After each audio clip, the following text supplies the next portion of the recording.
this is me, Stella. Welcome again to my open studio. This is just a piece that I'm showing you today. It's my recent work.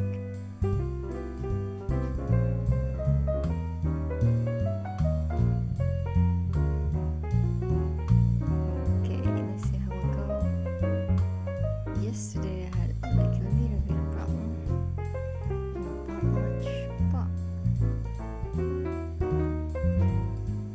okay, let's start with that.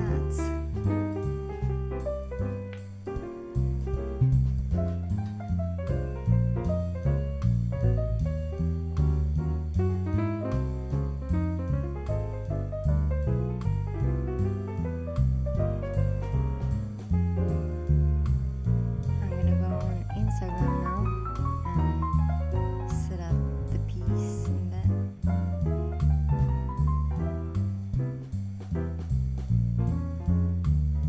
So bear with me 1 second. I have some things to say this day, and hopefully I can hear from some of you guys if you would like to have an appointment made so you can come and see this work in person, which is way better.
pieces that I had in the gallery, I have to make it all in blue. So I changed the blue and the lights in blue. Everything was blue. Doesn't you can barely see it. And I call this little it was just a small performance art.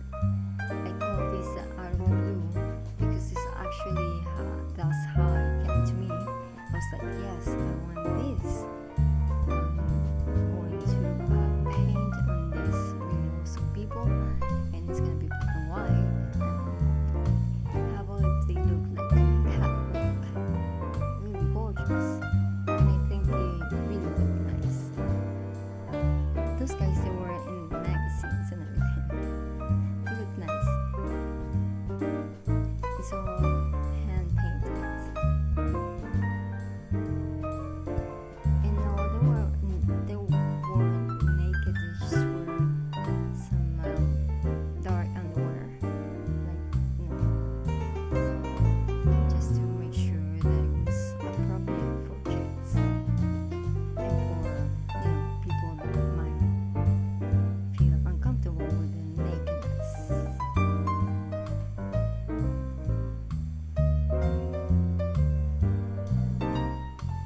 You see, these videos are shown on YouTube and Facebook as well.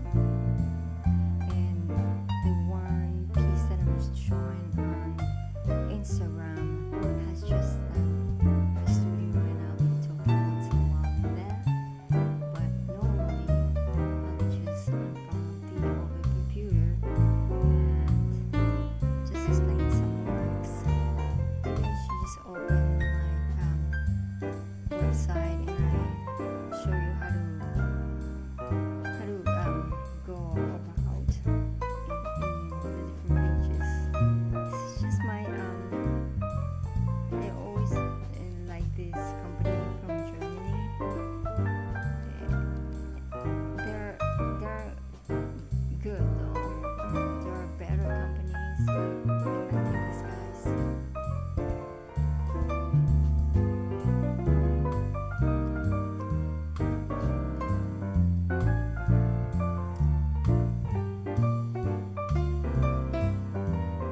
So I updated my website, and you have to say that you are okay with the cookies, so you can see a video in there that I just made with AI.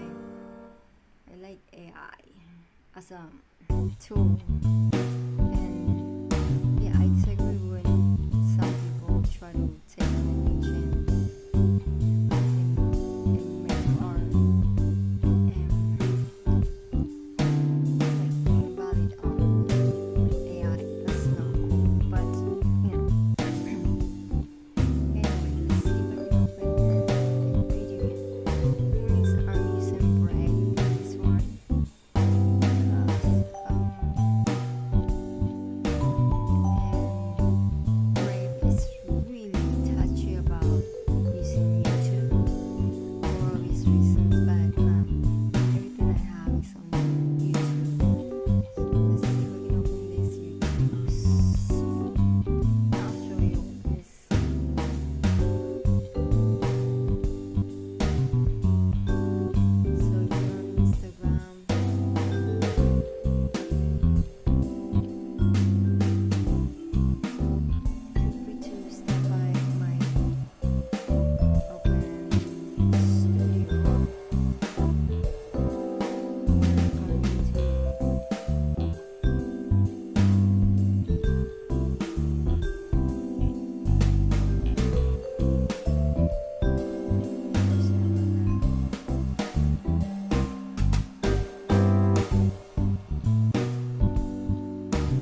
speak is like hard.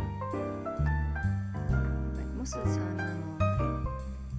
Maybe when I'm too tired or when I'm too sleep or something, my brain play tricks on me.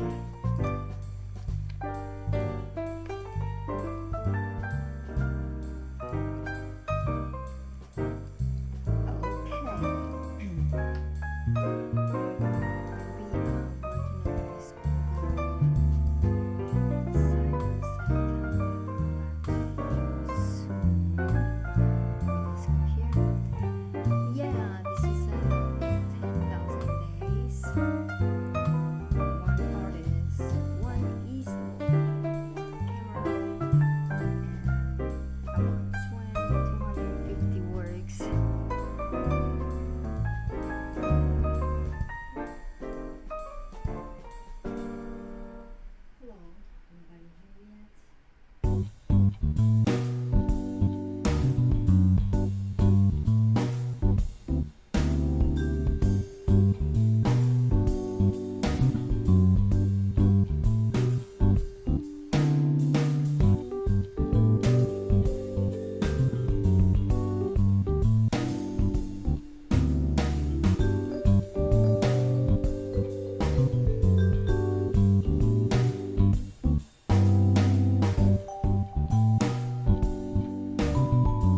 this slide like 2 days ago.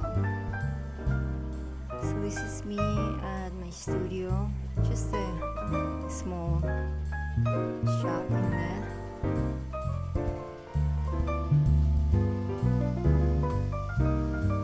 And you can see it's super early and I need coffee. Actually I need tea now. This is a photograph that I took while I was going through the Brooklyn Bridge, and it's just a nice sunset. And this one was running in there, and I just happened to see this. I stopped and I took this picture. I love it. I think it looks iconic as well. That's for me to just let you know where we're going now. We're going to my studio. This is just some captures. I took this just to have some sort of reference of my studio. And there's a section that I use for painting, and the other one is small, so I have to switch if I want to photograph. And I have another one for my computer. No, I'm not from Japan, but yeah, I know how to work with places, small places, and make them look nice. Here we go. This is me in my studio in Brooklyn. Piece that you've been seeing every single day is this one that is my current work.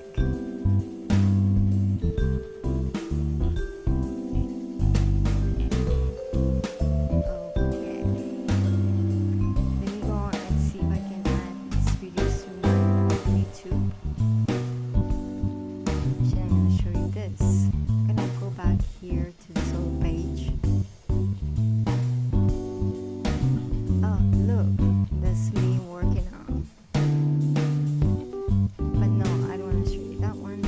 This one is the one. Perhaps we need to cut the music out a little bit. This one, it is at. I'm gonna stop my music for a second.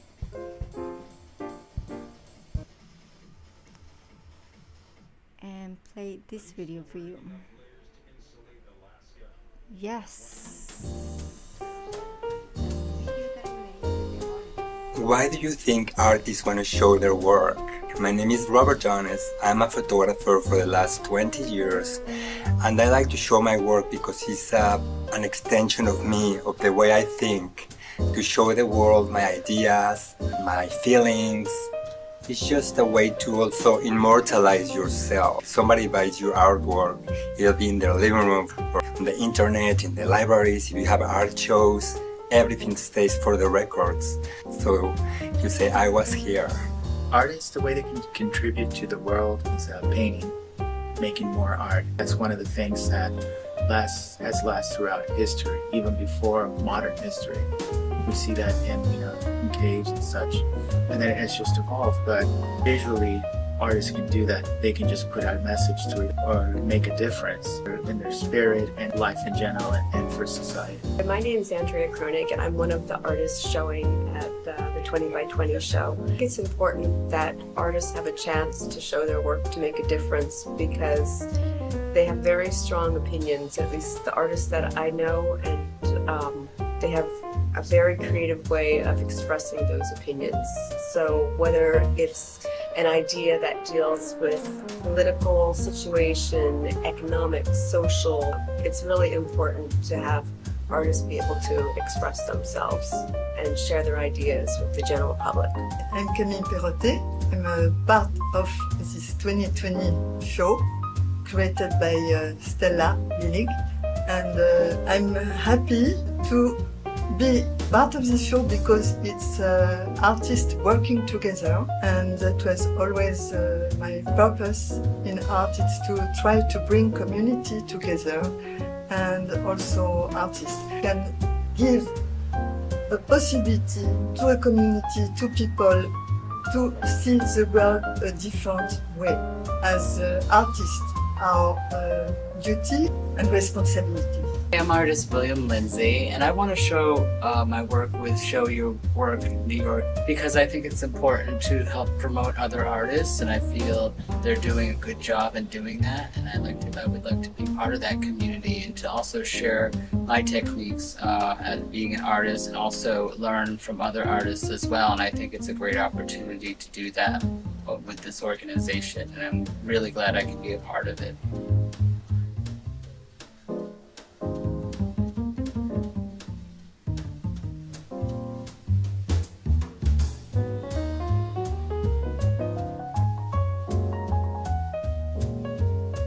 Love this. So let's go.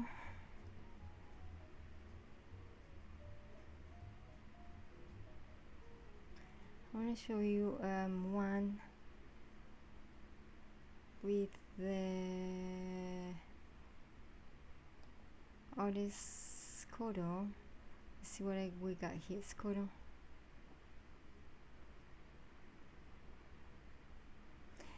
Skodo is the person that organized the HIGHLINE Open Studios. He's been doing it for a long time. I gotta go back here first. Let's see if we can just play it.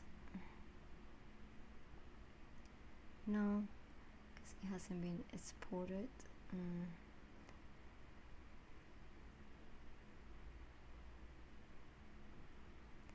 What's this one?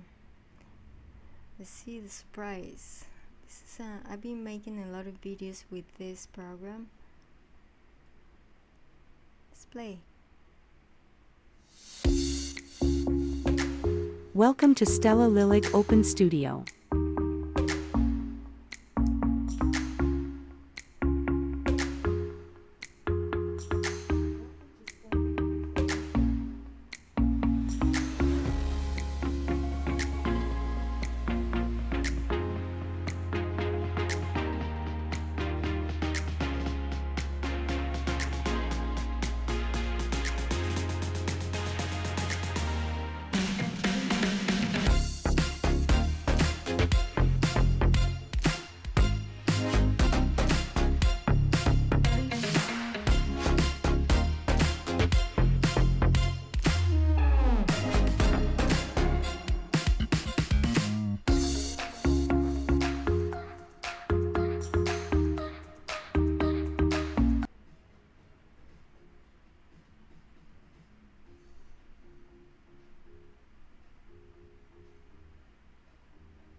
This is a video that I made for Skodo for his website, but I don't know if he's using it, but I did that for him.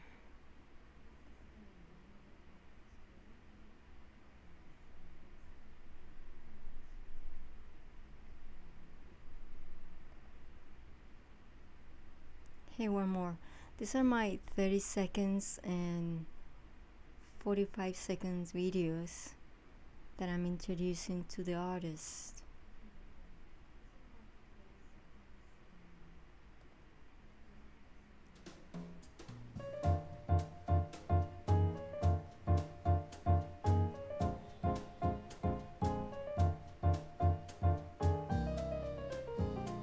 Welcome to a world of creativity and inspiration. Discover the artistic universe of Stella Lillig, a New York-based multidisciplinary artist whose work resonates with the essence of human experiences. Through captivating colors, evocative forms, and thought-provoking narratives, Stella's art invites you to explore the beauty, diversity, and interconnectedness of our world. Join us on this journey where imagination knows no bounds, and art becomes a powerful bridge that connects hearts and minds. explore, engage, and be inspired.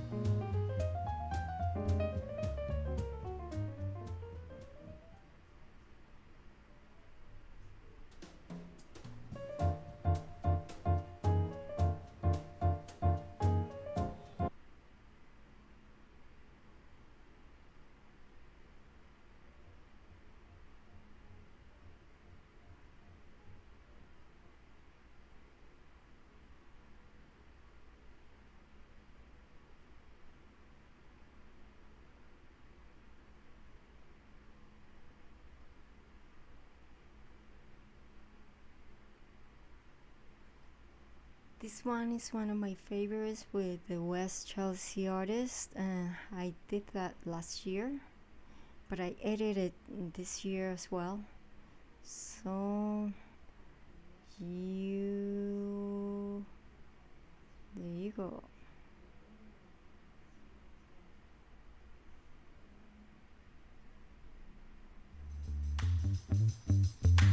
Let me introduce you to a selection of incredibly talented West Chelsea artists. Each of these artists brings their own distinct style and passion to their work, creating a diverse and captivating showcase of creativity. Artist-producer, Scotto Mickelbust.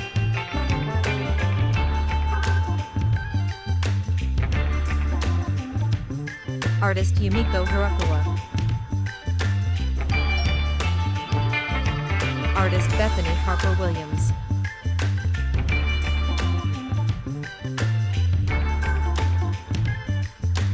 Artist Veronique San Leandro. Artist Mr. Lynch. Artist Aranxa Rodriguez. Artist Stella Lillig. Since its inception in 2009, West Chelsea Artists has flourished into a dynamic hub of creativity, featuring an impressive roster of over 50 exceptionally talented artists. Their collective contributions have firmly established this artistic community as a prominent force in the creative landscape.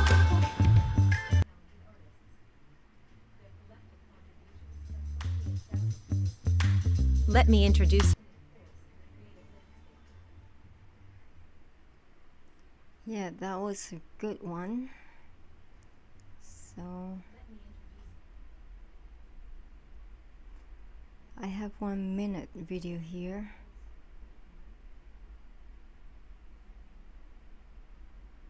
And it's about Stella Lillig, of course. Welcome to Stella Lillig Open Studio. Yeah, right version.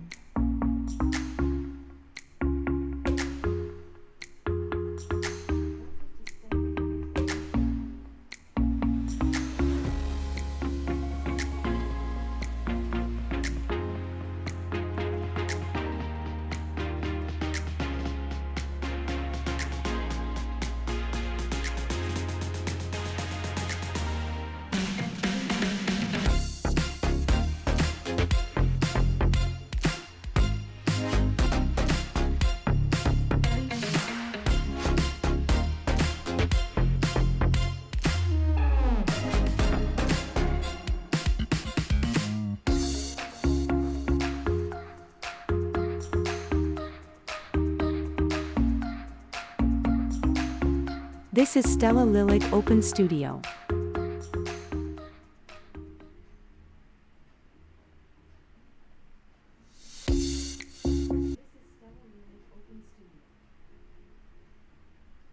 Yes, again, this is my video editor with AI tools, so it's pretty handy.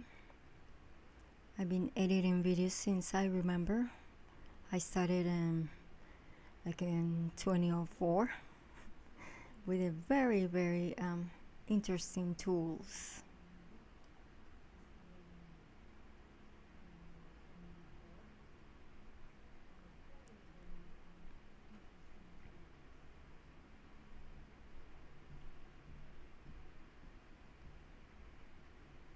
Let's see if I can show you the videos that I already have in the other website.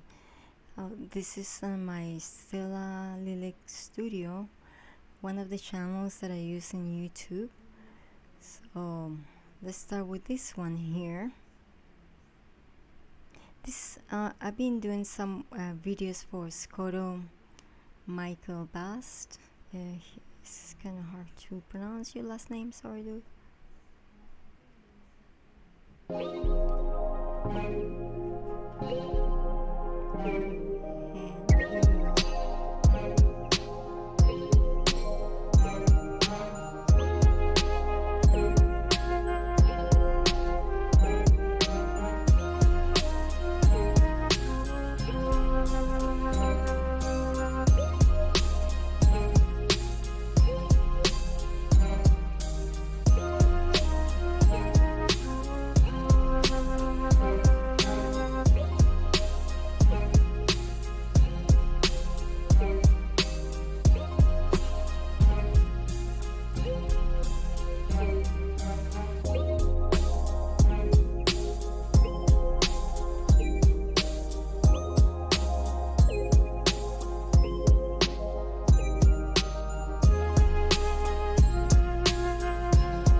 And I'm gonna go with all the video that I edited with Blender, and then the video editing with AI tools.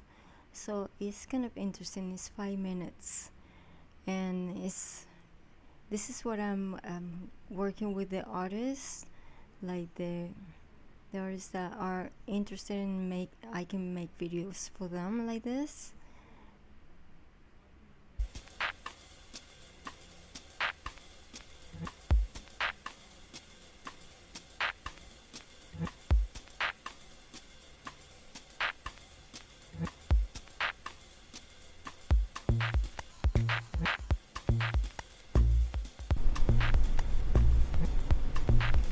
Tonight we'll be talking about this piece right here, and I want to do some modifications on the painting. You can see I am using my yellow medium and also a primary yellow in this image, in this painting. But I think I'm gonna modify, and I'm gonna apply my orange medium.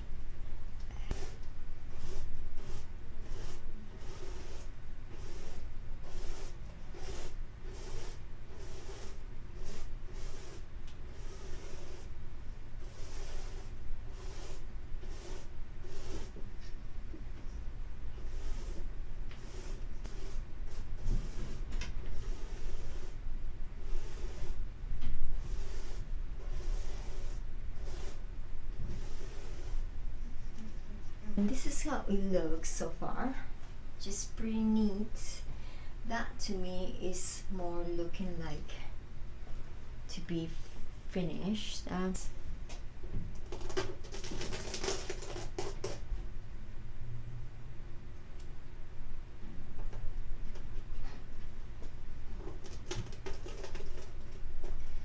These pieces are my favorite. This is a canvas, 20 by 20. It's rather small. It's a 20 by 20, and I'm using for texture acrylic, concrete, and I'm gonna do the last layer is gonna be oil.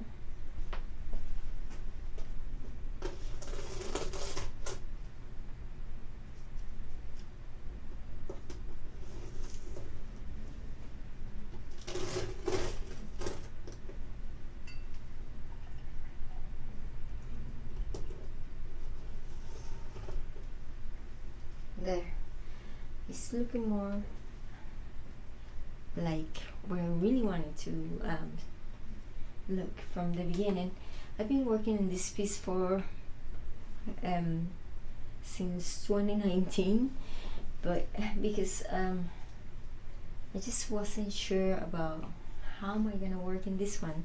Sometimes it happens with some of my works.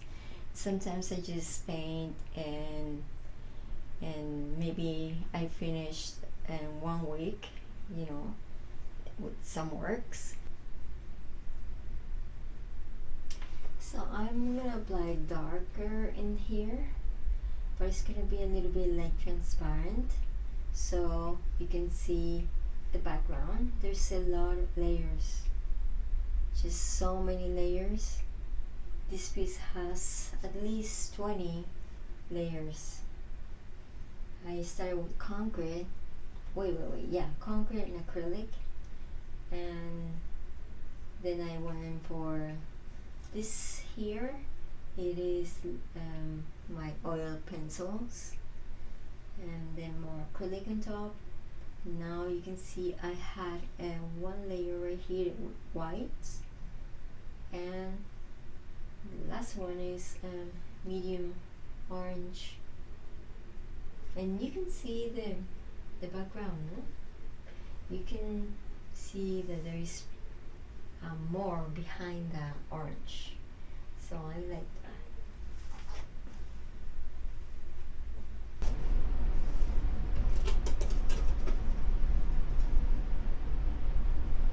But I'm gonna do the opposite from the inside. It's gonna be enough.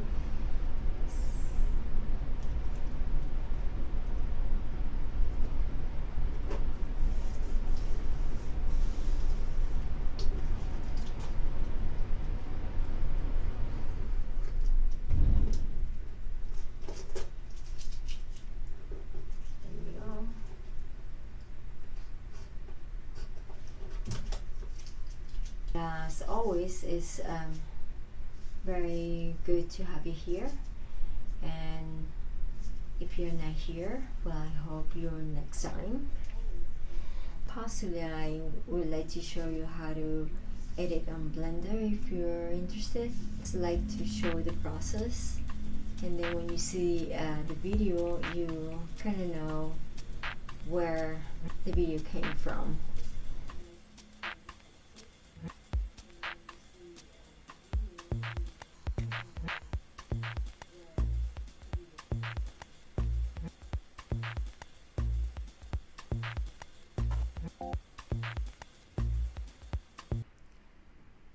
Undo that.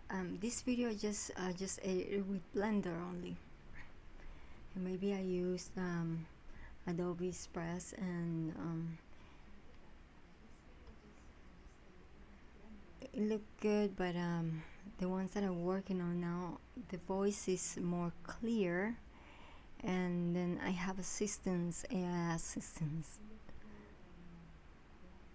like this one, for example.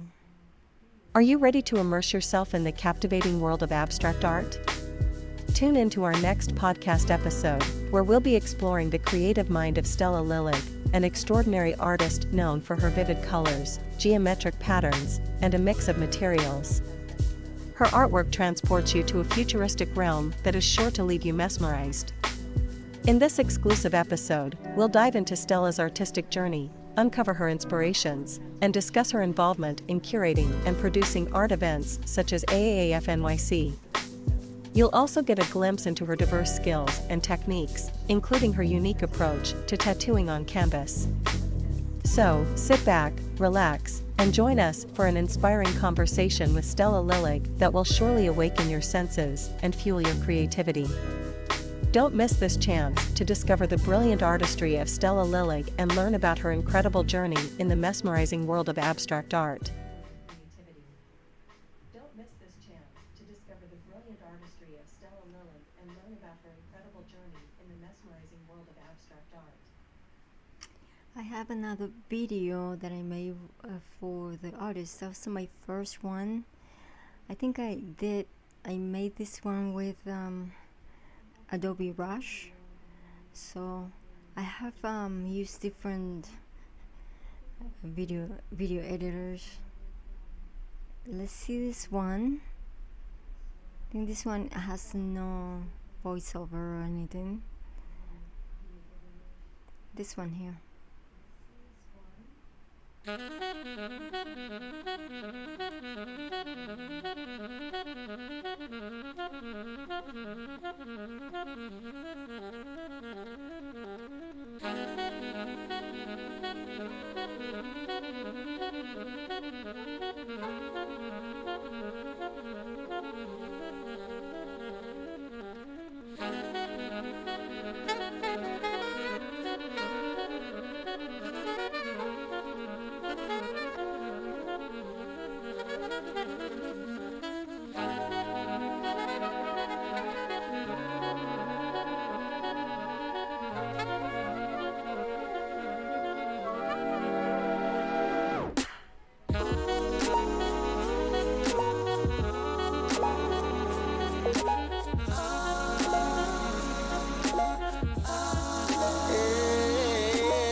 And now the one that I just edited with the same footage, but I kind of edited a little bit with an AI tool. And look at this, is how it looks now. Chelsea artists. Each of these artists brings their own distinct style and passion to their work, creating a diverse and captivating showcase of creativity. Artist-producer, Scotto Mickelbust.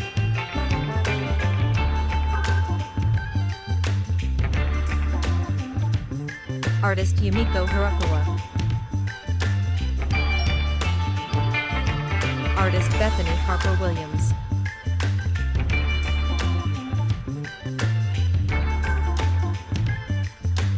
Artist Veronique San Leandro. Artist Mr. Lynch. Artist Aranxa Rodriguez. Artist Stella Lillig. Since its inception in 2009, West Chelsea Artists has flourished into a dynamic hub of creativity, featuring an impressive roster of over 50 exceptionally talented artists. Their collective contributions have firmly established this artistic community as a prominent force in the creative landscape.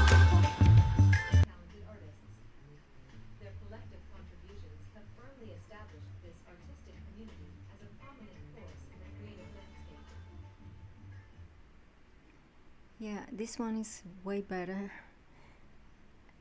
and it's the same footage, but I just edited it.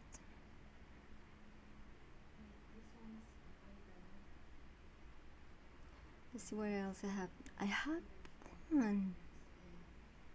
This one is like extremely old. I don't remember what video editor I was using, but I'm thinking it was Premiere Pro maybe, or something like that, DaVinci, or maybe just an application. I don't remember well. Let's see.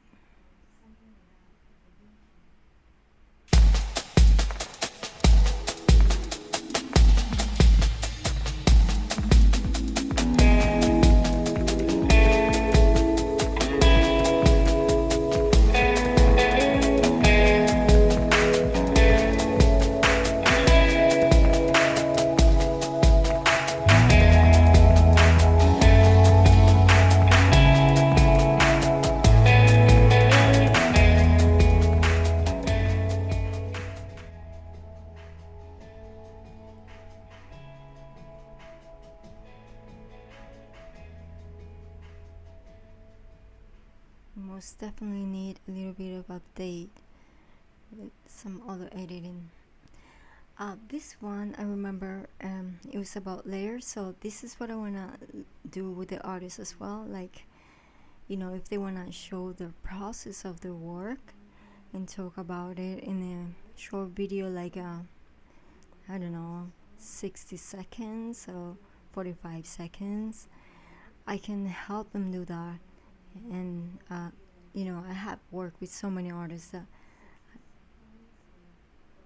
they would like that. Let's see.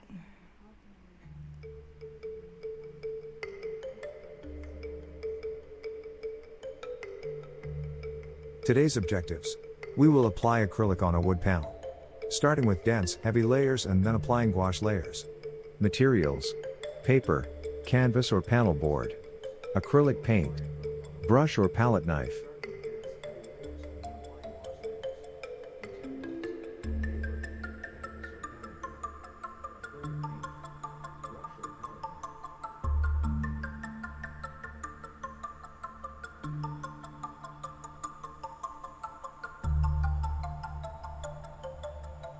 Stella's thought, our voice has power.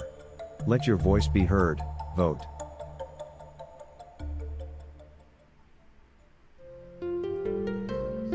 Here is a fact. Stella loves Baroque music. Playing Bach, Minuet, in F. Subscribe for more 1-minute videos with Stella. Stella loves Baroque music. Playing Bach, Minuet, in F. Subscribe for more 1-minute videos with Stella. Yeah, this is a video that I made to promote voting. So I like voting. I am secular and I vote.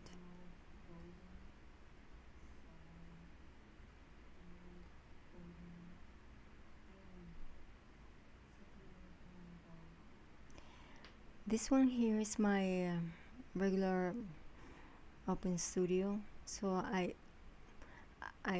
pretty much have a video every week, and this is has more of my work only.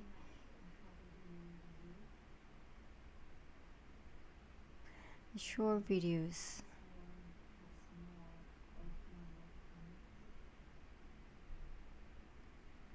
See if I can show you one about layers. Super interesting.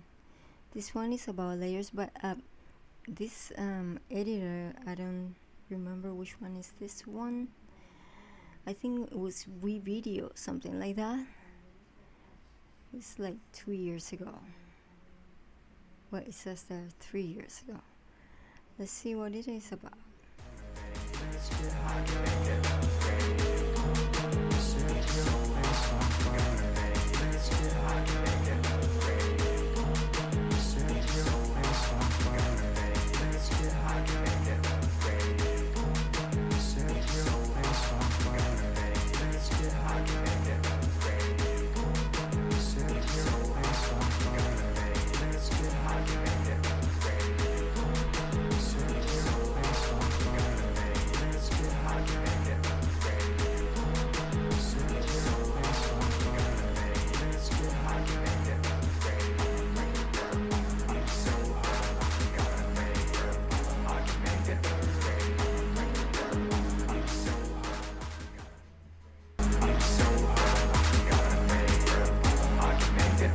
Here is a fact.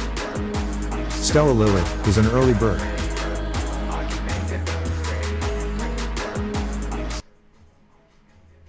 Here is a fact. Stella Lillig is an early bird.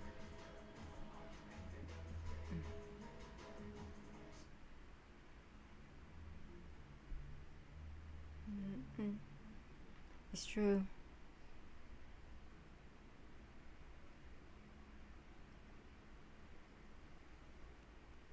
Another one that I wanted to show you.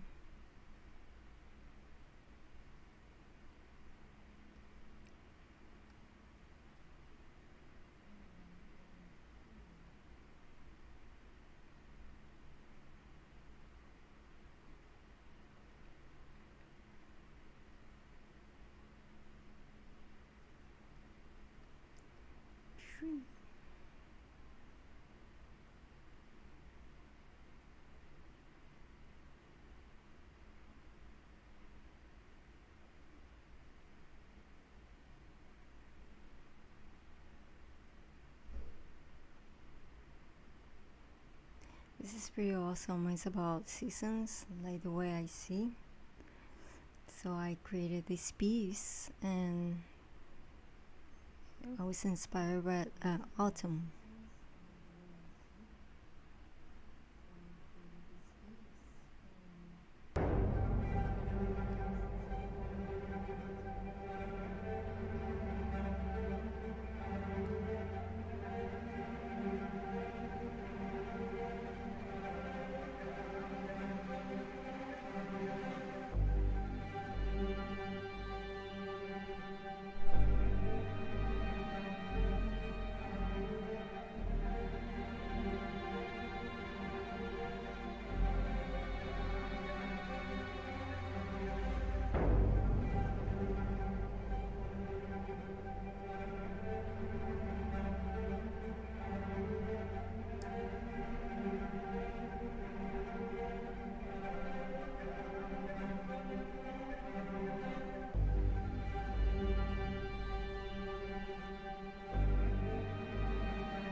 Okay.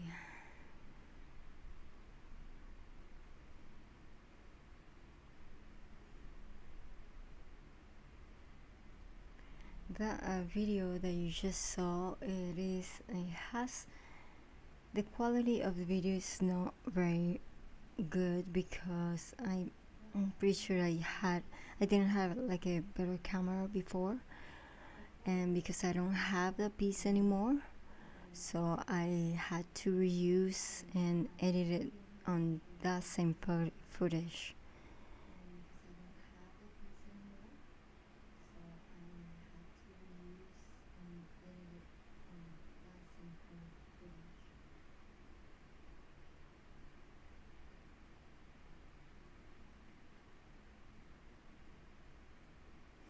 This is also a fun one for introduction. It is 54 seconds.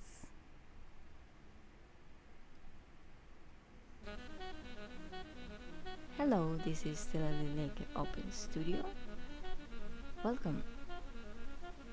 This video will have a little bit of my supplies, which are brushes.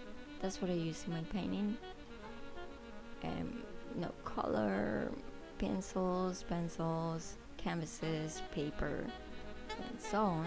But I also work on photography and video for small videos for social media, like this one with a very talented photographer that I know.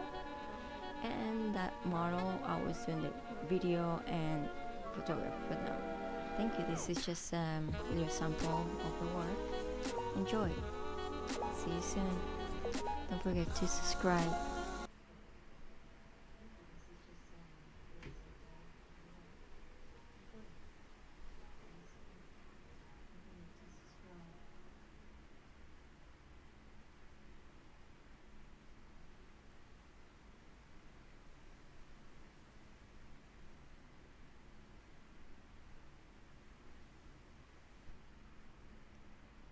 See.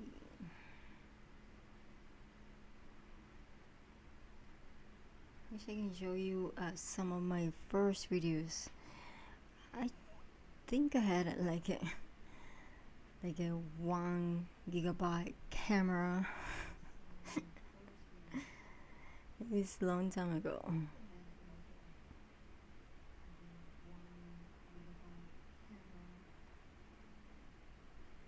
And the quality was terrible, but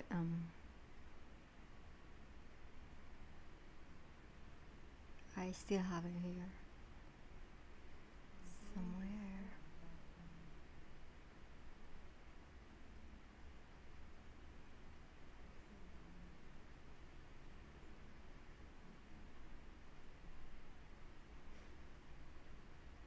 Hey, what is this one? Oh, this is the one I'm showing you guys how to edit video. I do this kind of videos sometimes. I think I was using Rush, and I didn't have Upbeat, so I had to look for free royalty music. It was fun. Let's see what is this about.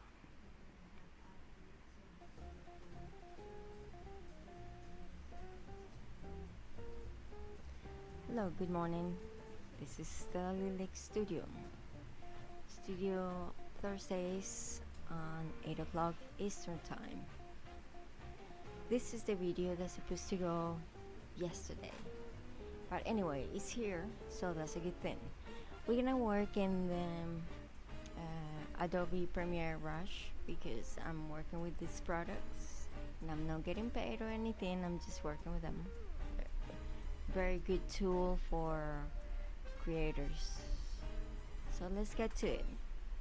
What you see is how you open when you open Premiere Pro Rush. That's what you see. But let me show you first. This is actually what you see when you open Premiere Pro, and if you have projects or if you never worked in it before, that's fine. I'm gonna do this video, which is the same video that I made yesterday, but I'm gonna redo it with the explaining the process. Here we go. So you click in the project, and if you haven't started a project yet, you go into the new project. Then that's fine. I'm gonna do this video, which is the same video that I made yesterday, but I'm gonna redo it with the explaining the process. There we go. So you click in the project, and if you haven't started a project yet, you go into the new project. Then that's fine. This video, which is the same video that I made yesterday, but I'm gonna redo it with the explaining the process. My little intro for next week. Let's see how it looks.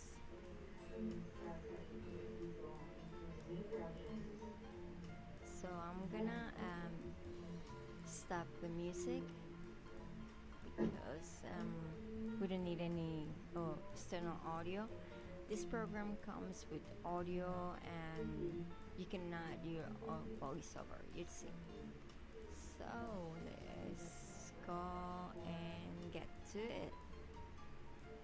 I'm gonna stop the very cool music here, which is royalty free, so I don't have any problems with copyright with YouTube. We don't need any support. Nice, thank you. This program comes with audio, and this is Night Jazz Mix. So let's go and get to it. Some really awesome artists. Start the very cool music here. And here we go. So you see this, and okay, so now what you do? So there is some icons on the left side, and the icon we need to click on is this little icon that says Control Tracks. So you click on that, and okay, you get the idea.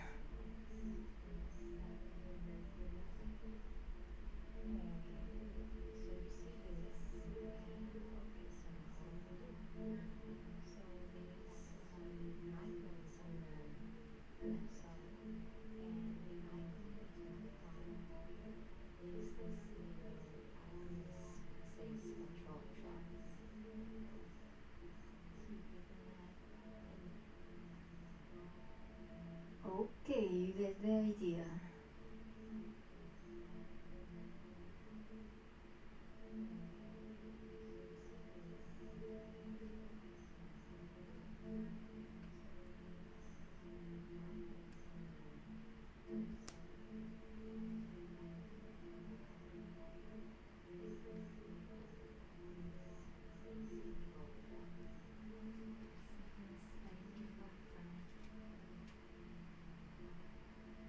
Okay, your idea.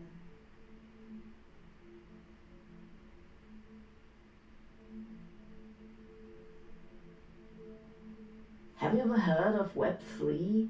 If not, you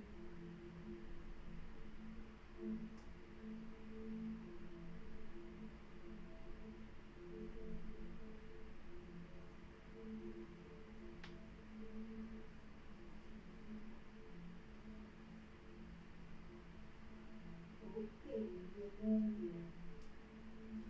Is it doing it again? And look, this one is have you ever 33 heard of seconds. Web3? If not, you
That is one of my favorite ones.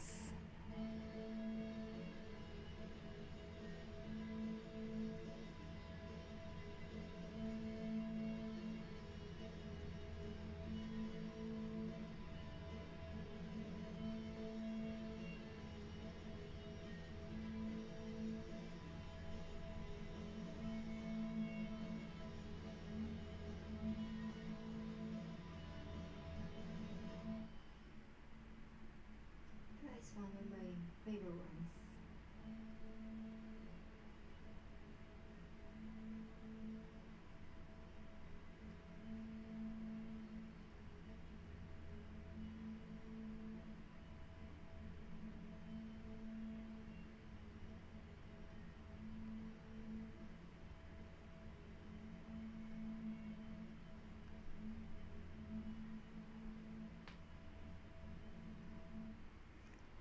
Now this one is 3 minutes and it's about the artist in Chelsea as well.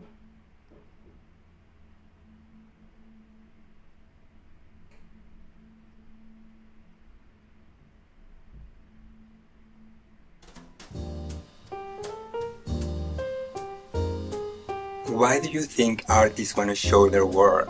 My name is Robert Jones. I'm a photographer for the last 20 years, and I like to show my work because it's an extension of me, of the way I think, to show the world my ideas, my feelings.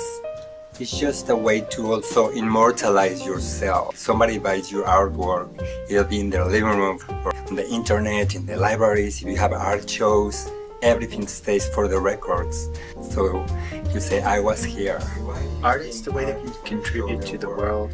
Painting, making more art. That's one of the things that has lasted throughout history, even before modern history. We see that in caves and such, and then it has just evolved. But visually, artists can do that. They can just put out a message to or make a difference in their spirit and life in general and for society. My name is Andrea Kronig, and I'm one of the artists showing at the 20 by 20 show. I think it's important that artists have a chance to show their work to make a difference because they have very strong opinions, at least the artists that I know, and they have a very creative way of expressing those opinions. So whether it's an idea that deals with political situation, economic, social, it's really important to have artists be able to express themselves and share their ideas with the general public. I'm Camille Perrotet. I'm a part of this 2020 show created by Stella Lillig, and I'm happy to be part of this show because it's artists working together, and that was always my purpose in art. It's to try to bring community together, and also artists can give a possibility to a community, to people, to see the world a different way. As artists, our duty and responsibility. I'm artist William Lindsay, and I want to show my work with Show Your Work New York because I think it's important to help promote other artists, and I feel they're doing a good job in doing that, and I would like to be part of that community and to also share my techniques as being an artist and also learn from other artists as well, and I think it's a great opportunity to do that with this organization, and I'm really glad I can be a part of it. I'm artist William Lindsay, and I want to show work with Show Your Work because I think it's important to help promote other artists, and I feel they're doing a good job in doing that, and be part of that community and to also share my techniques as being an artist and also learn from other artists as well, and I think it's a great opportunity to do that with this organization, and I'm really glad I can be a part of it. I love this video because I really like working with those artists.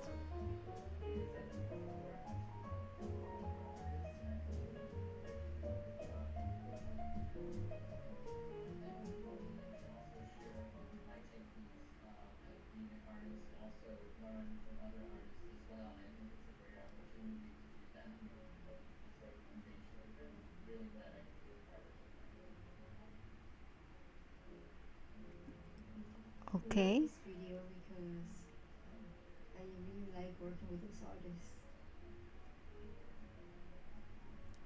Okay, this is all for my videos for now.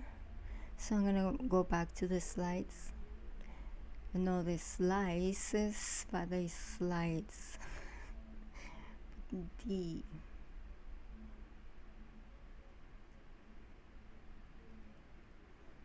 Alright, so let's see. Okay. We should just turn this here. It's not doing much in that area. Okay, this is all for my videos for now. So I'm gonna go back to the slides. You know, the slices, but the slides.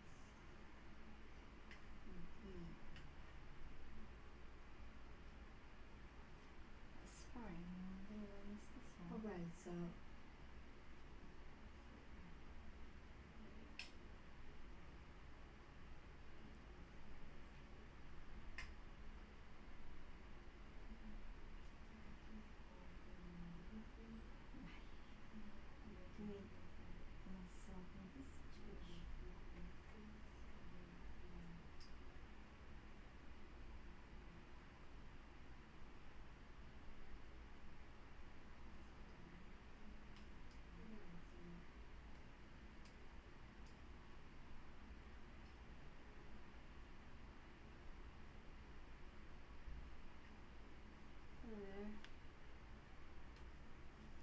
this is just my other side of the studio, my other corner. So I'm here talking to the camera. So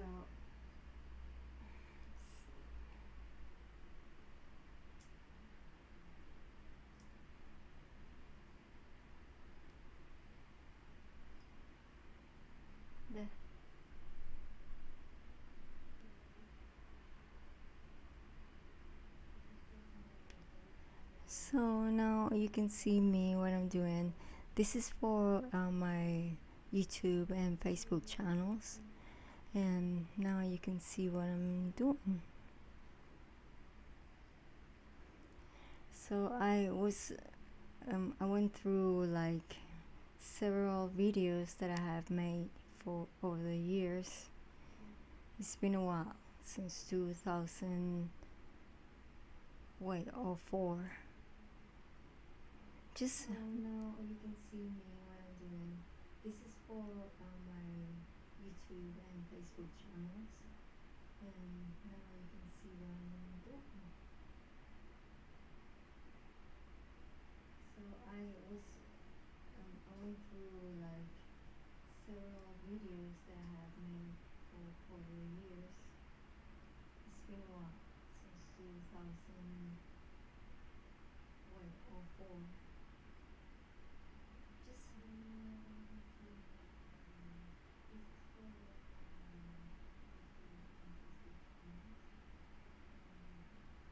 Just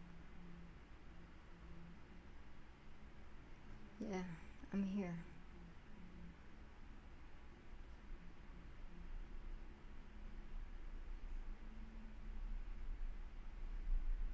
This is what I do when I'm not painting. Actually, I've been spending a lot of time making videos lately, because I like editing videos and shooting video as well.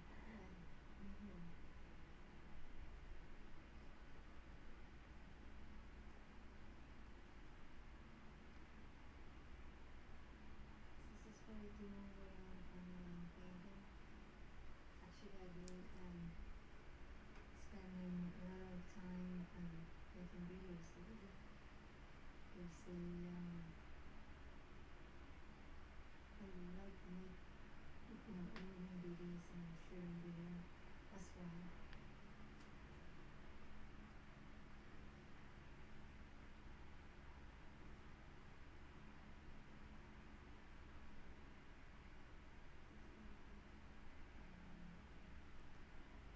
Here, I made these slides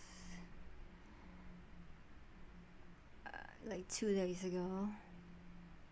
This is a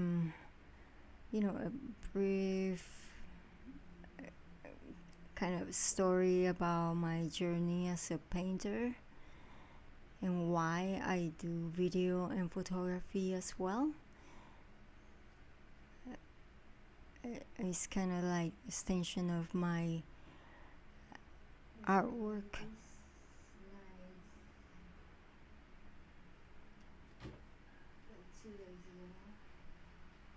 This is a brief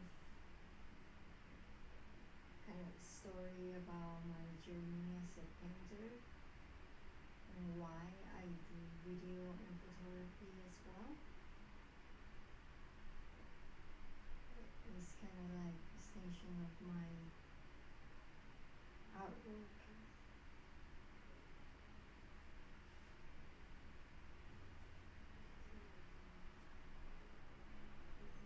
Yeah, this is pretty interesting. I never thought of it, but it's working fine so far.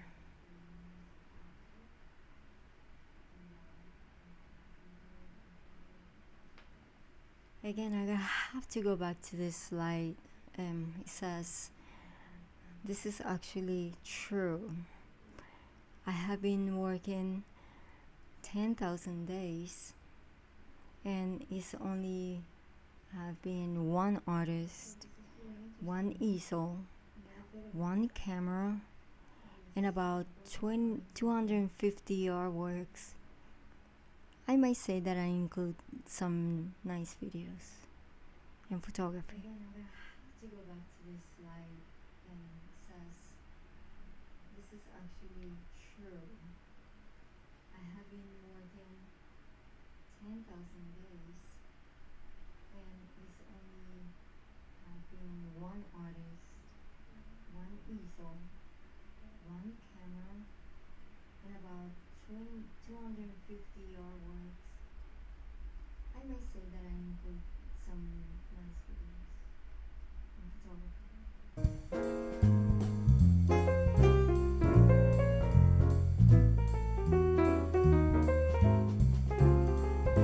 Here, my studio,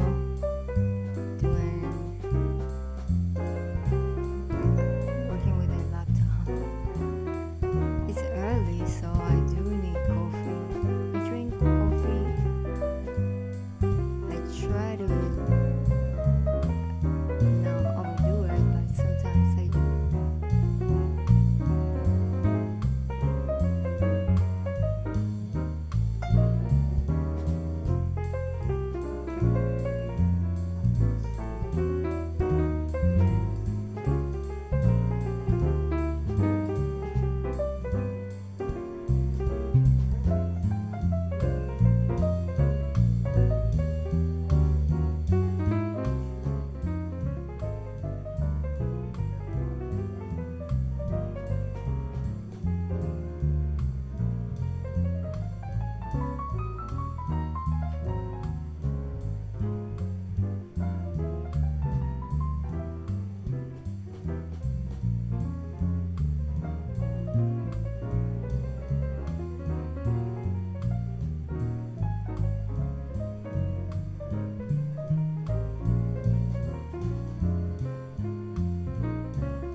Again, that music is upbeat. Isn't it great? I love it. You can make your own playlist actually.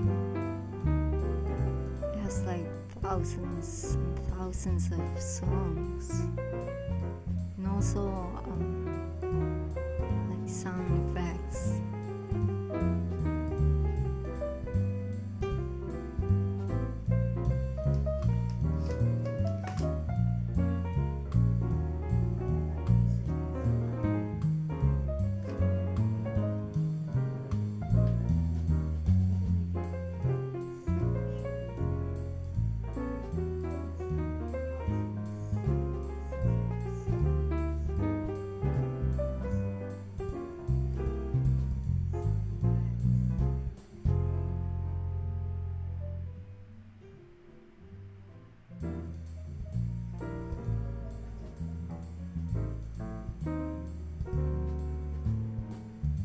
Going back to this slide, it's just a photograph of me in the studio. I've probably too early.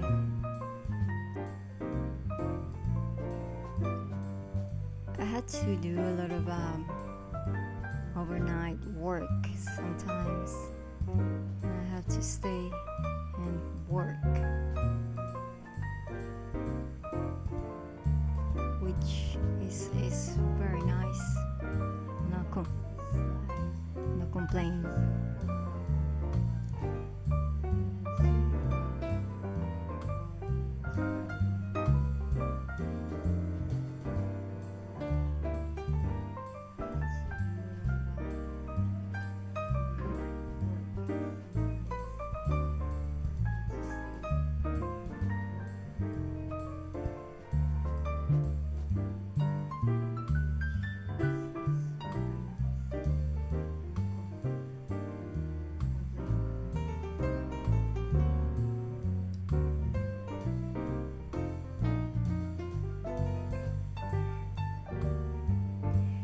This photograph is from the Brooklyn Bridge, and to me it's very dreamy.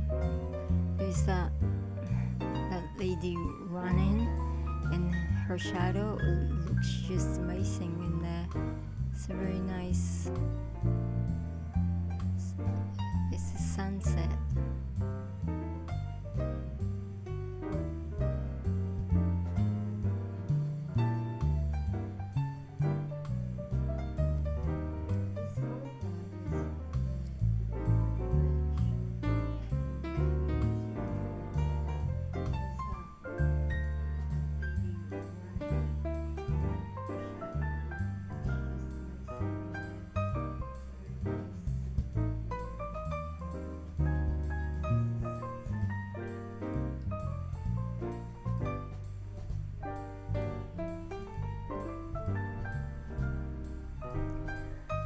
I think I'm gonna give myself a little break, about 15 minutes, and I'll be back. I can show you more of my works, and if you are interested, we can make a reservation so we can see these pieces in person, which are more breathtaking.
Oh, hi. I think I'm ready for another round. I'm gonna try to do 30 minutes all the time and take 15 break. Yeah.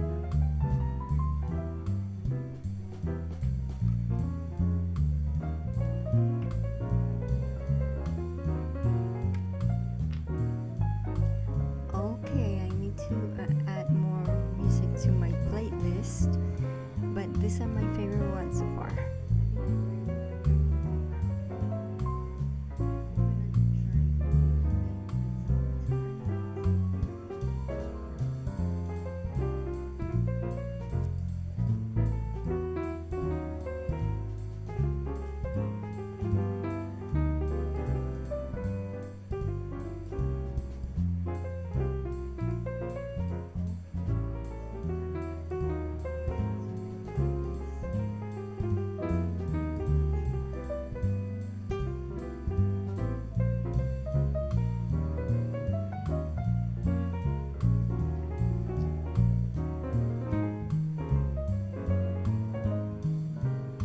Okay, this is my brief little. Why do I keep forgetting that? It's a brief story of my journey as an artist. I can say that I'm an artist.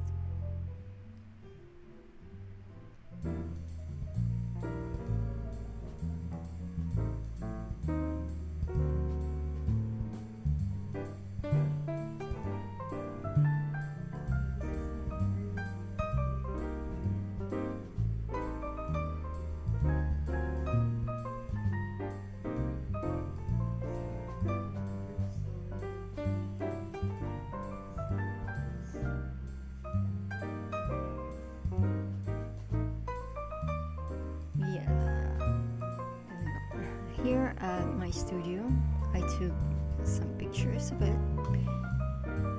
As you can see, I do work with portraits, but they look very graphic. So if you are in that kind of work, come and talk to me.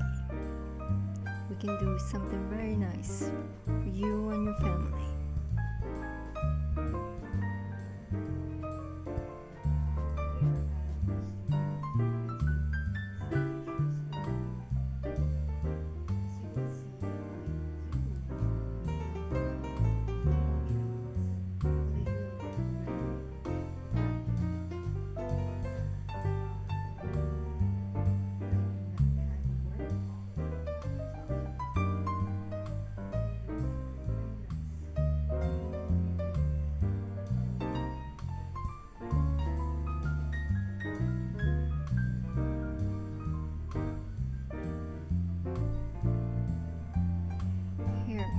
Why Stella Lillig always have to have a square canvas?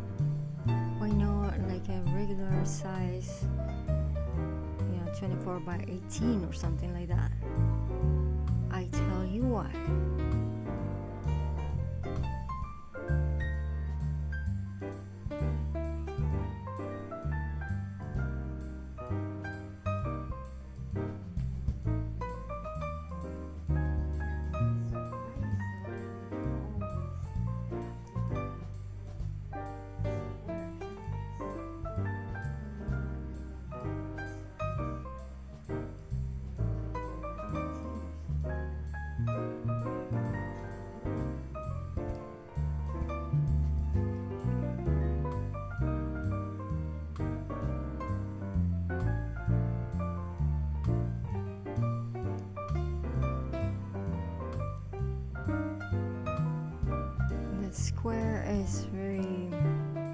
mean to me,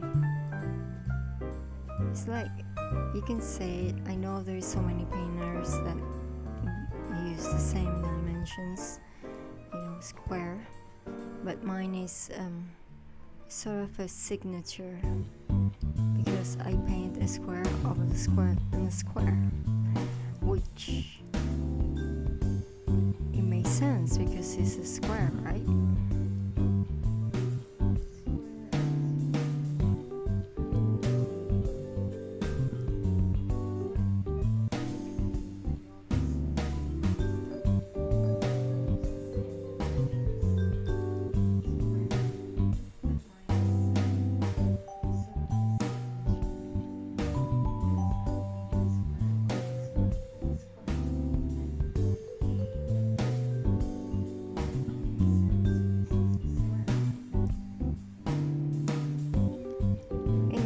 Story about the square. To me, it is more like a dimensional sort of work. If you look, it is like a tunnel, and some of them they have perspective, because I draw the perspective.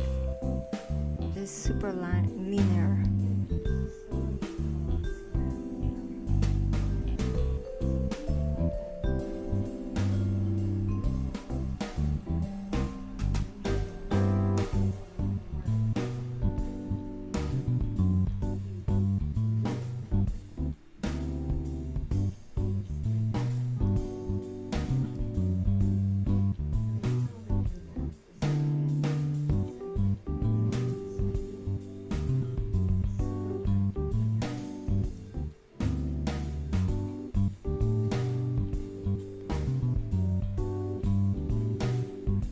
Do you know wormholes? Those are, to me, my works. Yep. You can transport the viewer to a different dimension. Hopefully a very nice one, colorful and beautiful.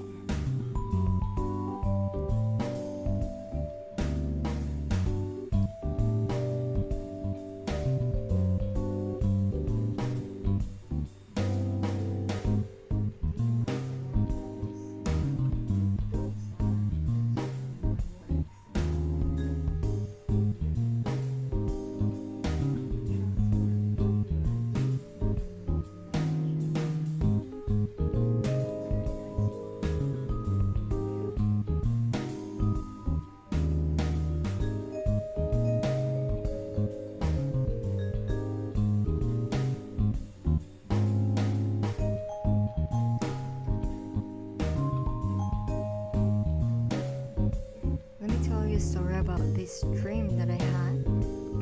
I never been to Egypt, but one night I woke up and I was inside of the pyramid, and to my I was shocked, and then I looked up and what I saw was like the square on the square, and the square was very similar to my works.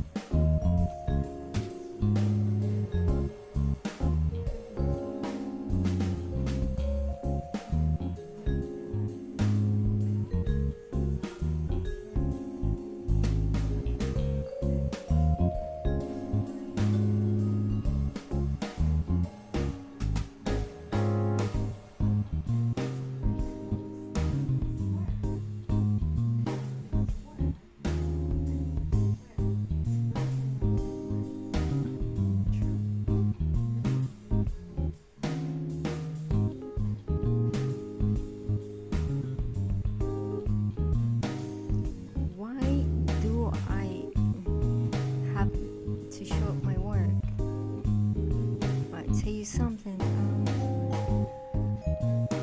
I think we have an urge to express, to send a message to the viewers, whoever needs to, to understand the work or to like it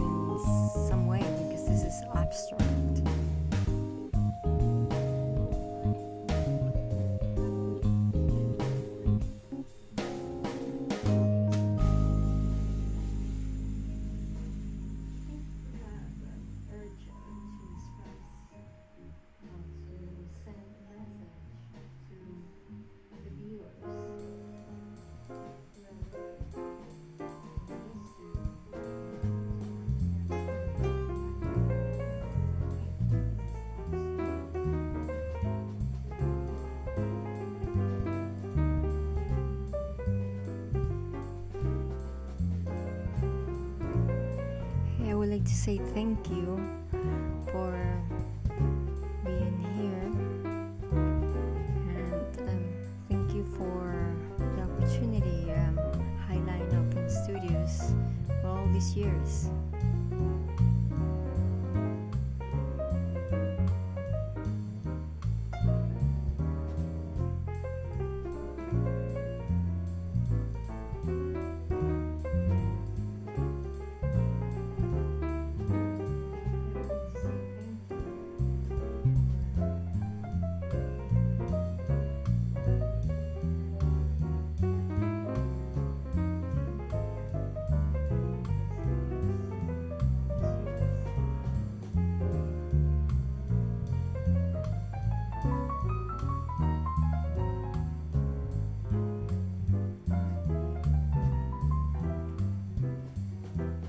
What you think about AI and art in AI? Are you scared of it, or you think it's a tool? Well, that's the question to me.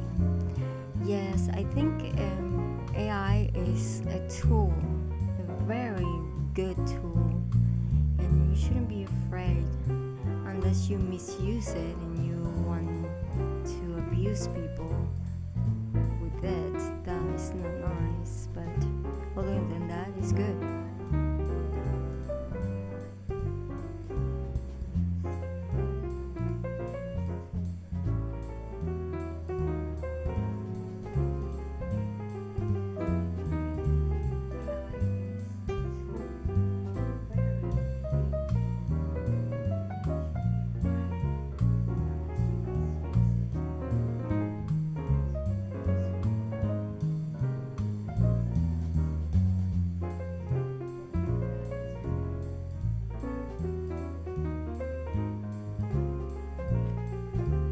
That's just my take on that one.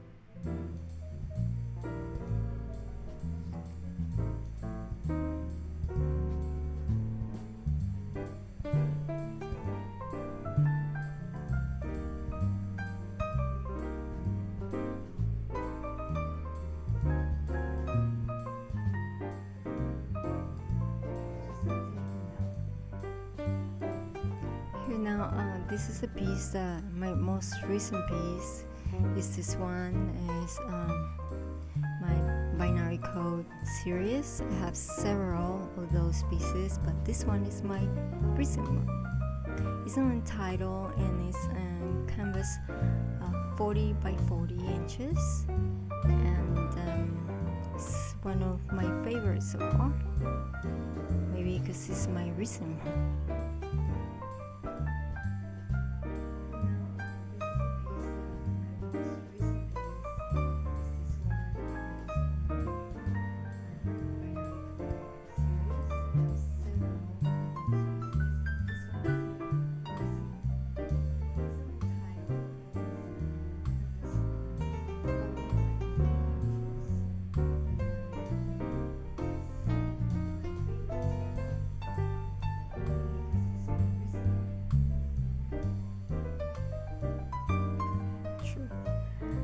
The second image is just my photography of New York, like scenery. I love the night theme in New York City, so I have a lot of photography of the city.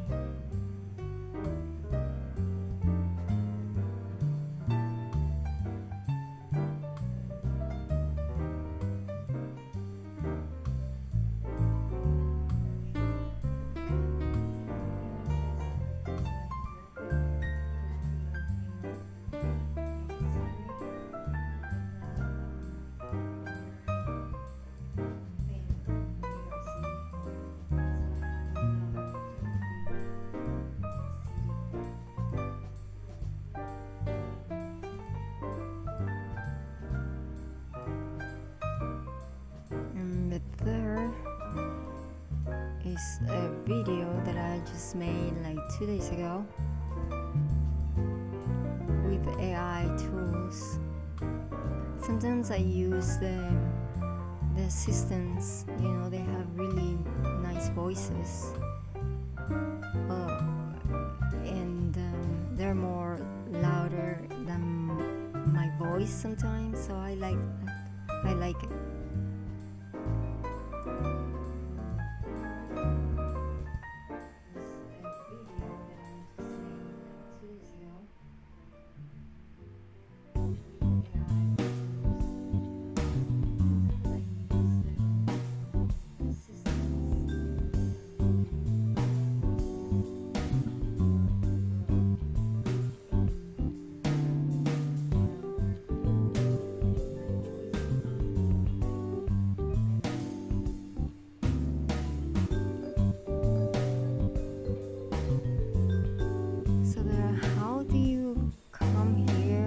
Just come to New York and decided to be an artist? That's questioning for me. Not quite.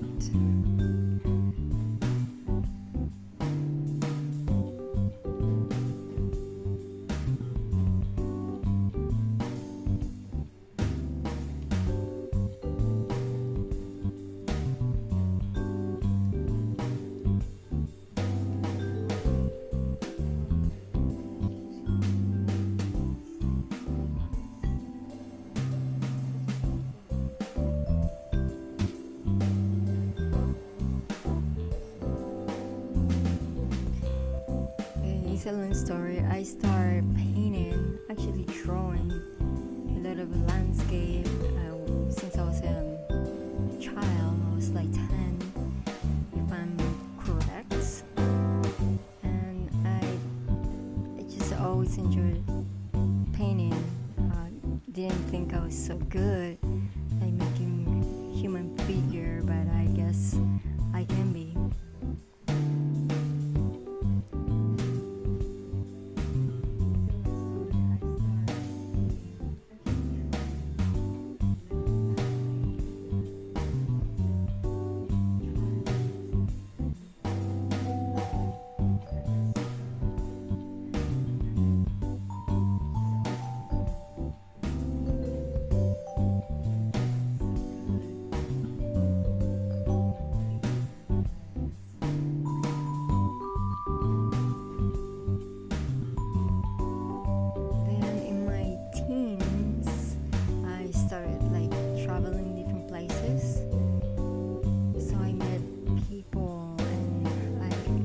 This awesome experience, and I needed to like save that in my mind and make it real. So I started painting.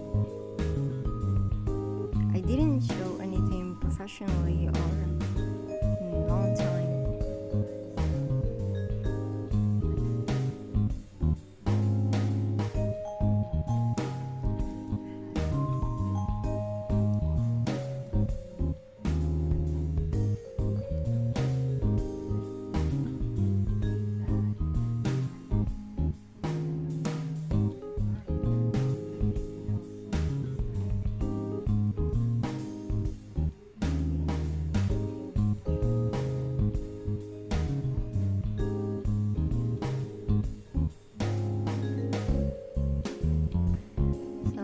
Always liked classical music, especially Bach.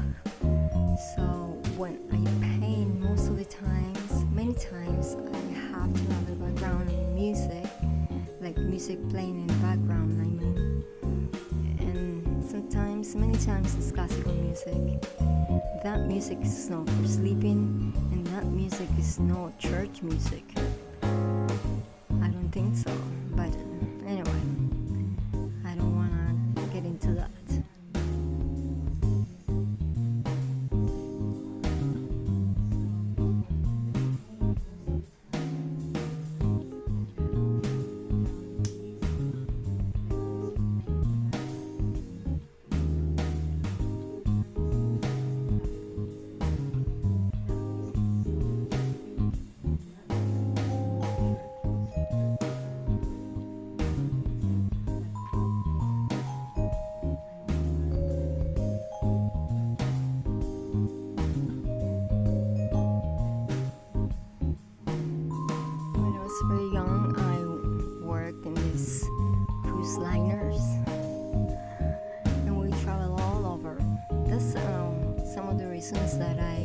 had the opportunity to know so many places and meet so many people, and also get all this information in my brain. It was so young and so curious, like it still is, and I never stopped.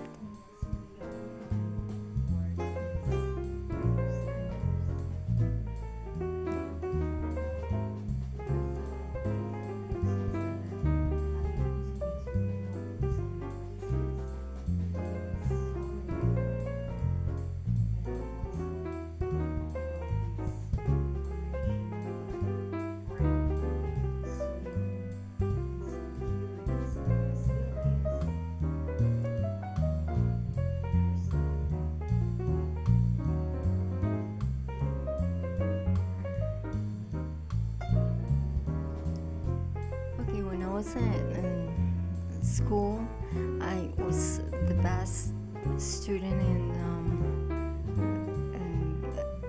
drawing, but it was like technical drawing. So we use a lot of perspective and a lot of geometry, and geography.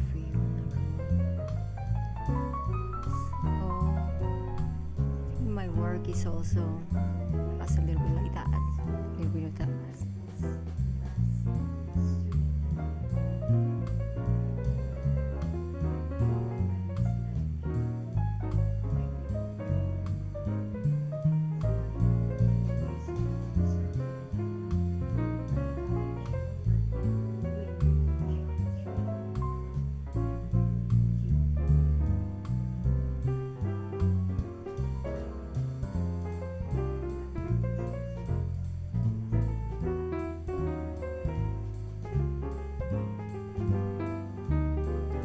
As you can see, it's not like I decided to just paint squares. It's the combination of many experiences and all putting all the experiences together.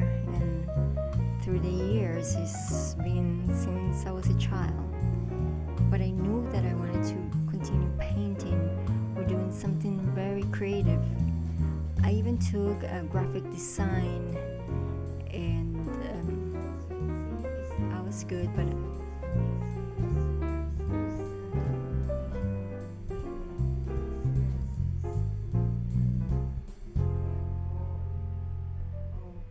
all the experiences together.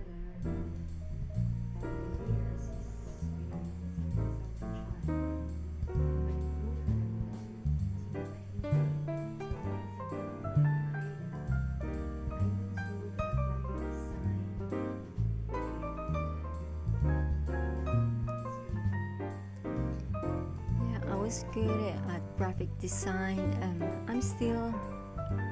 I do all my graphic design, but anyway, when I was at school, unfortunately I couldn't get all the supplies that I needed. They were kind of pricey, and I don't come from a wealthy family or anything like that, so it was hard for me to do anything like that, and photography especially.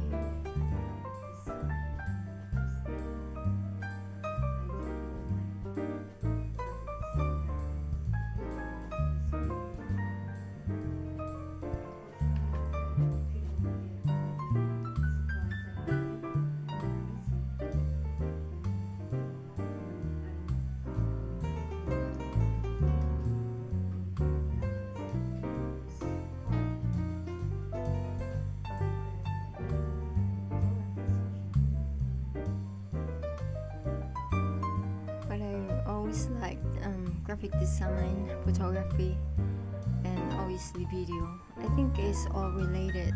Like when I started painting and showing in different places, like galleries here, galleries there, public libraries here and there, and then everything came together. Like it is part of me, my development as an artist.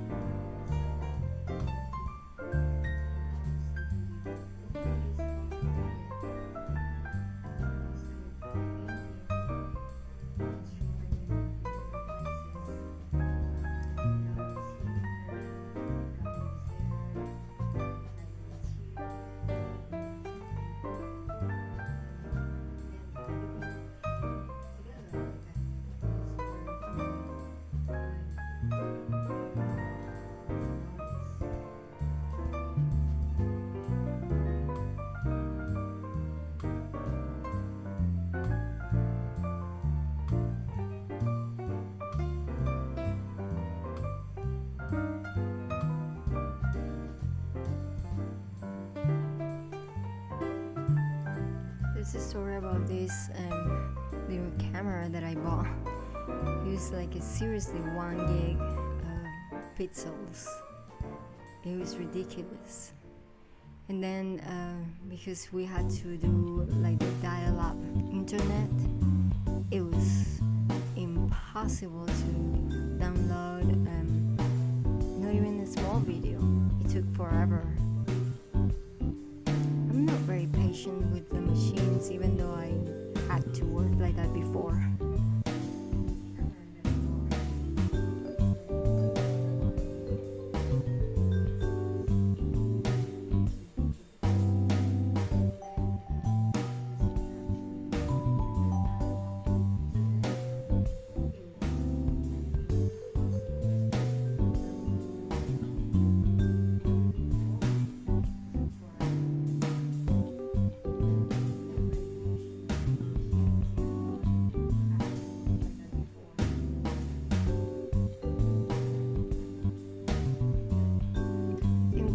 Spoiled now with all that sophisticated technology.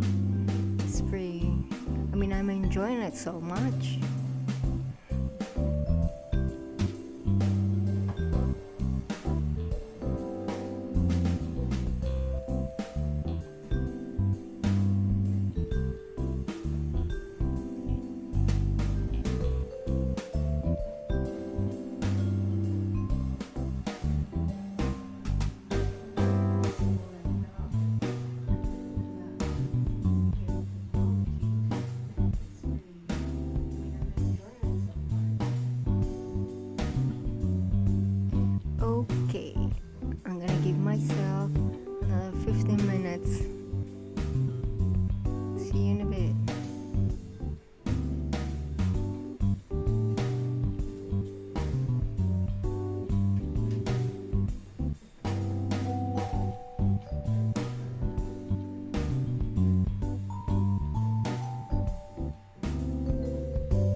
before I forget, why do I put so binary code in my works?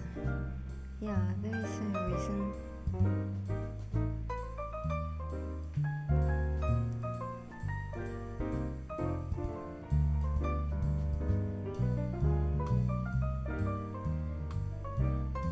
Hey Nick, thank you for being here, man.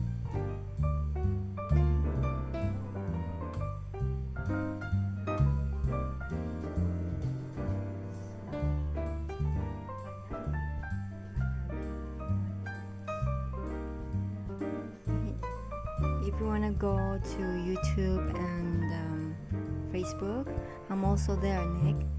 And then you can see what I'm showing you this computer. Because this is just my Instagram and I don't really know how to. But thanks for stopping by, man.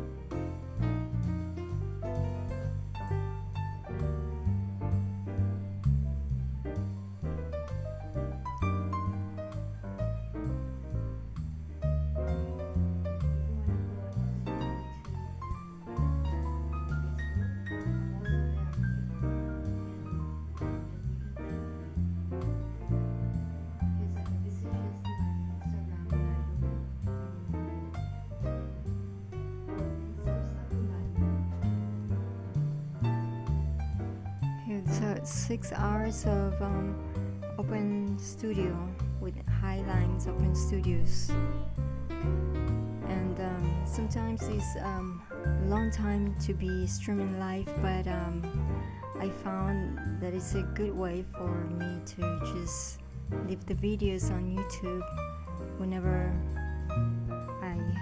maybe when I get old and I just look at them.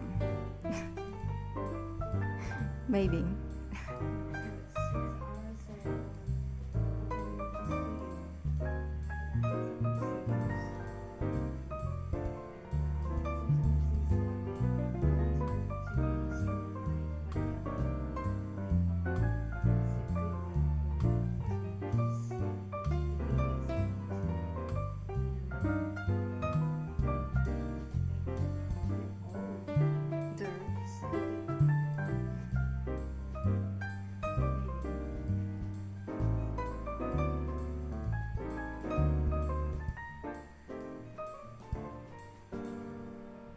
So what I'm doing in my other channels, but new Instagram, is just showing slides of my brief story of how I became, interested in painting, or how this started, and also can show the videos that I've been working on with the AI, which I'm very into those, and how I can make videos for the artist and so on.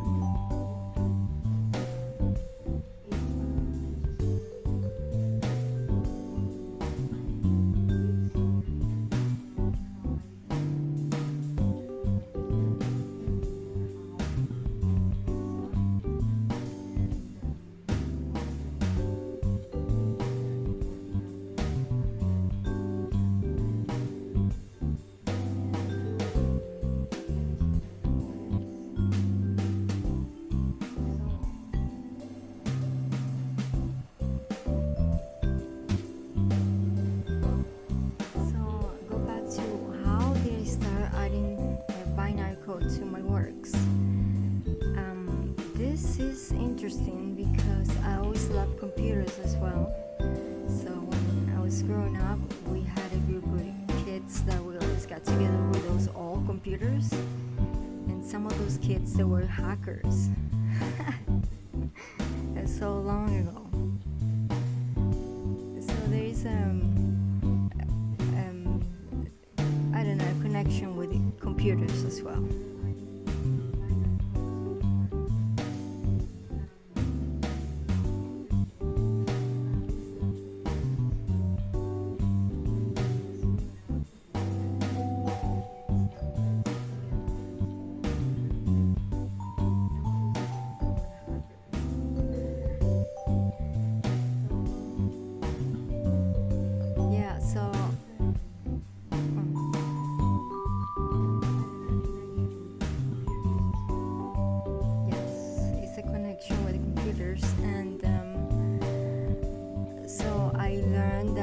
universe communicate with a binary code. So to me, I feel like it's maybe my work is gonna be seen sometime when I'm not even here, and it would be easy to translate some of the messages because it has binary code. That's the universe code too.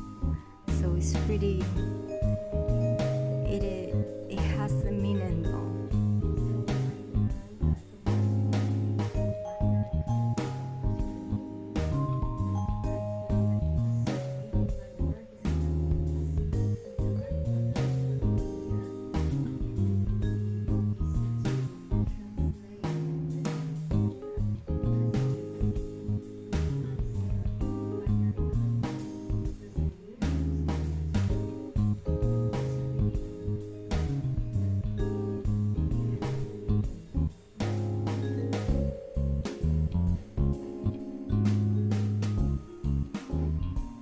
Continue with the next slide. It's like, which one is this?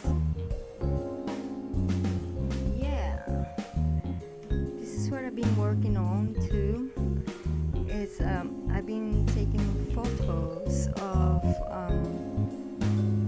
people that are 50 and older, that they are genuine, you know, and they have their character and their, you know,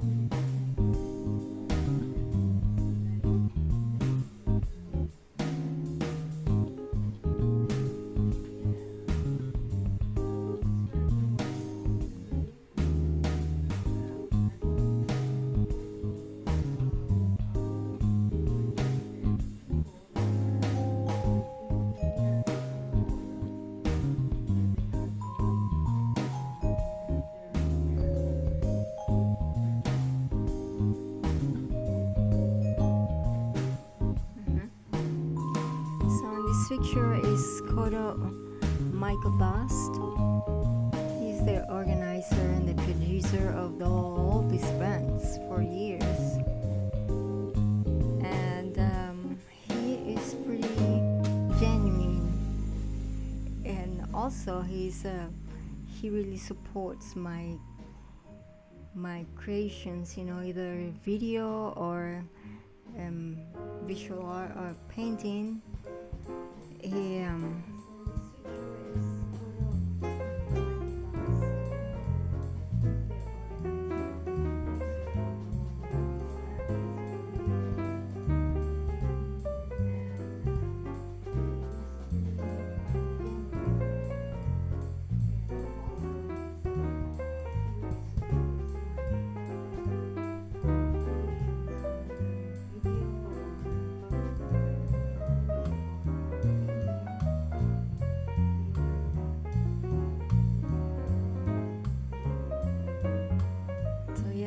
to talk and stop because I have my deleted older machine over there, so the voice would play twice.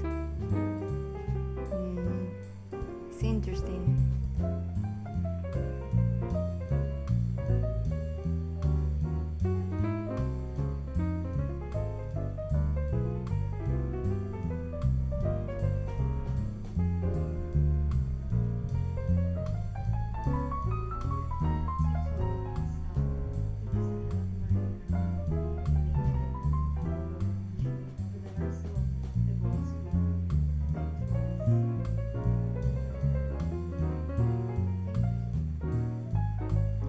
Going back to these images, and the first one is the series of photography that I would like to do eventually, because I've been spending a lot of time like making video, mostly the AI tool and photography, but I like to get into the 50 plus photo series, and they look very nice, stylish.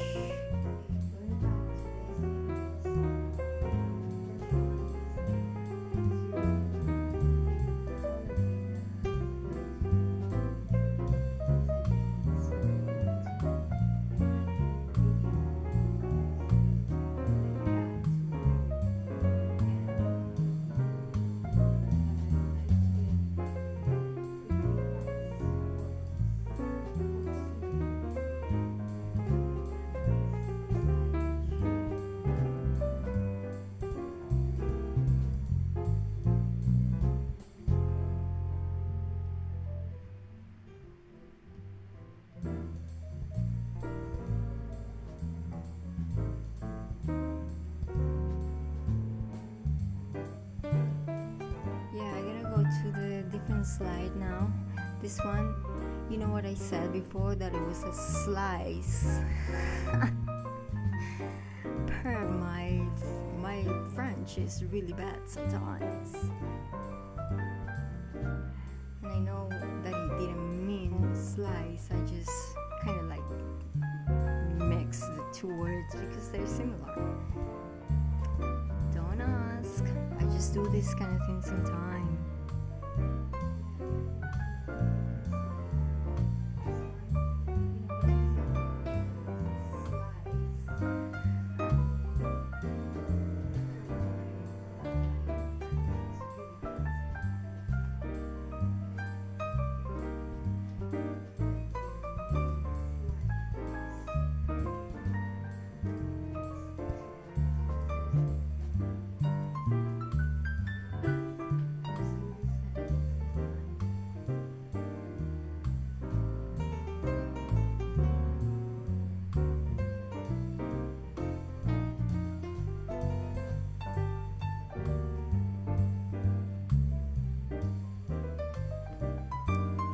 Yeah, some other thing that I've been working on, well, not really working on, but I was there, and it was the AI artwork. It is interesting. I like it. I'm very into AI. No, not afraid, but because I think it's a tool, so.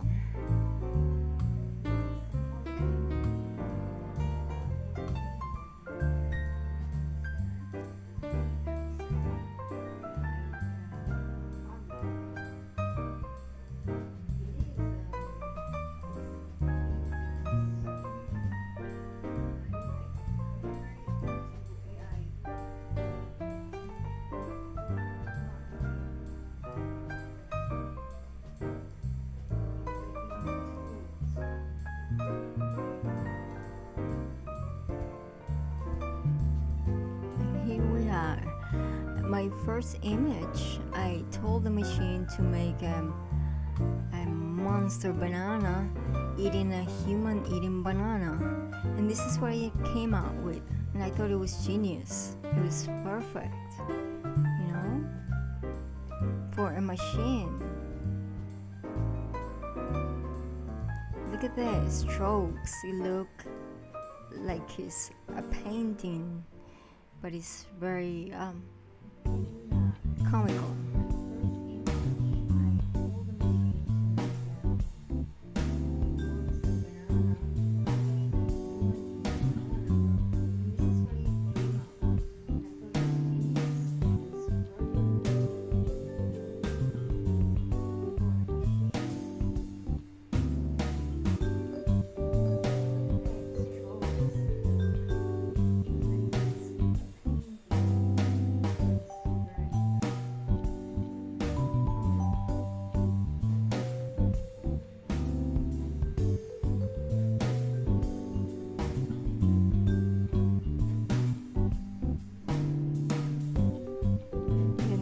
One is I told the machine to make something similar to my work with an orange and a blood orange, and this is what it came out with.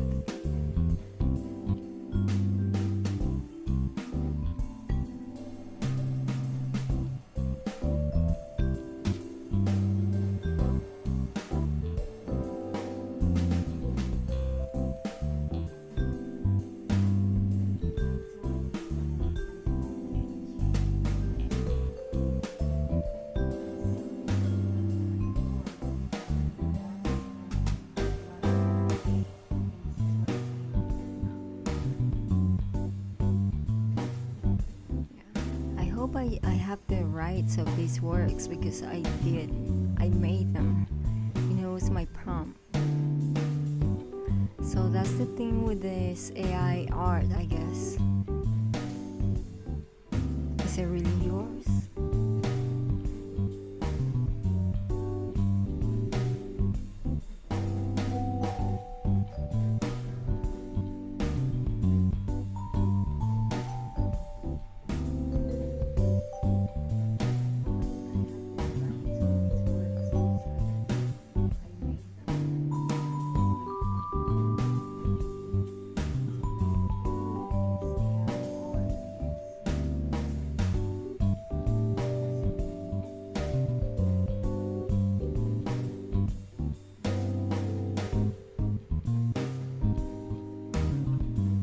Okay, don't get me wrong, I really love technology and, you know, all these programs and things like this to like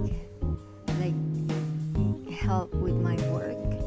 But I do want to become a little bit analog still, because this is a lot of information every single day. Is like bombarding your mind with all this awesomeness, and I guess it could be a problem, I think.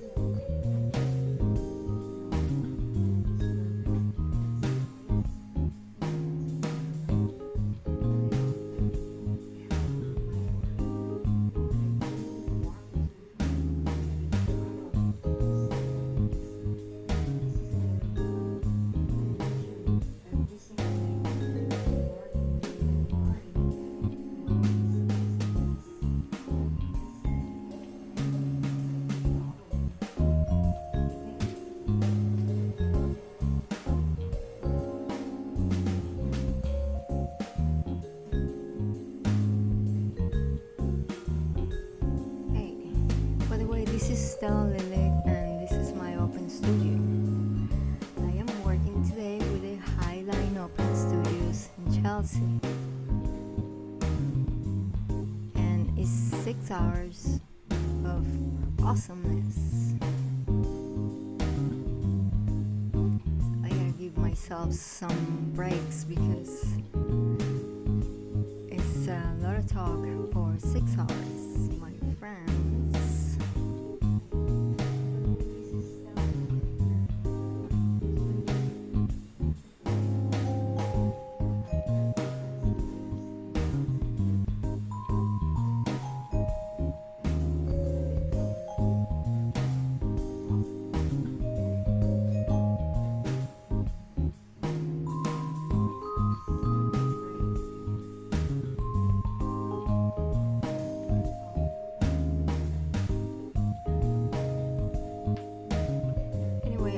To invite my patrons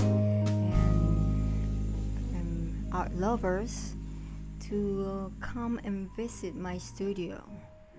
You will love to see these pieces in person, and perhaps you would like to keep one for yourself. So please stay in touch. Email me or DM me. Always here.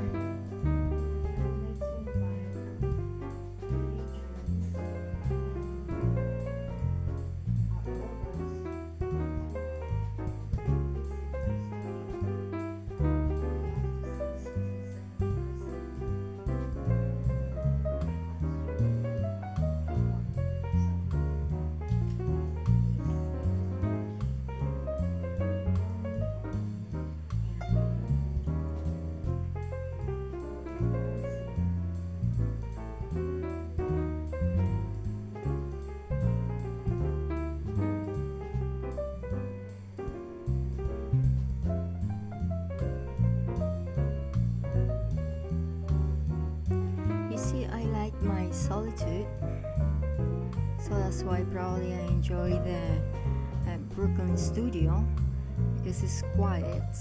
You know, there is nothing. When you go outside, it's nothing, just buildings of industrial things. I like that. However, I'm a friendly artist when when I'm in my events or when I'm interacting with people. So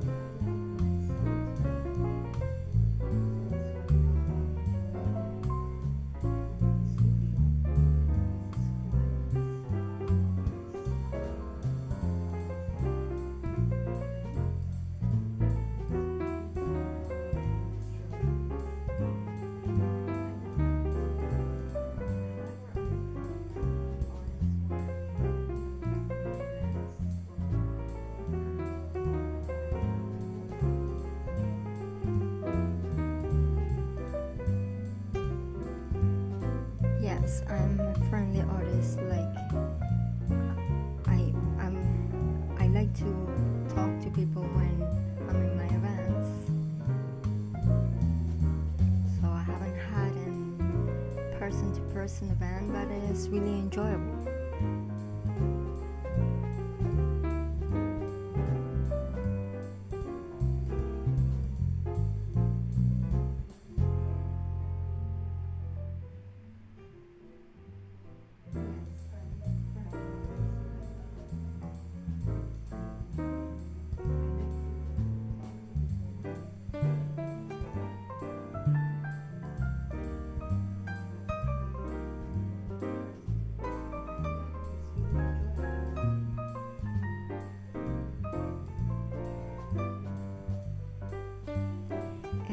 When people get to know the work and the artist, they feel more that it's appealing also to them. Like many of my patrons and collectors are like accountants or MDs. They love this work. It speaks to them, and as you can see, it just works. So they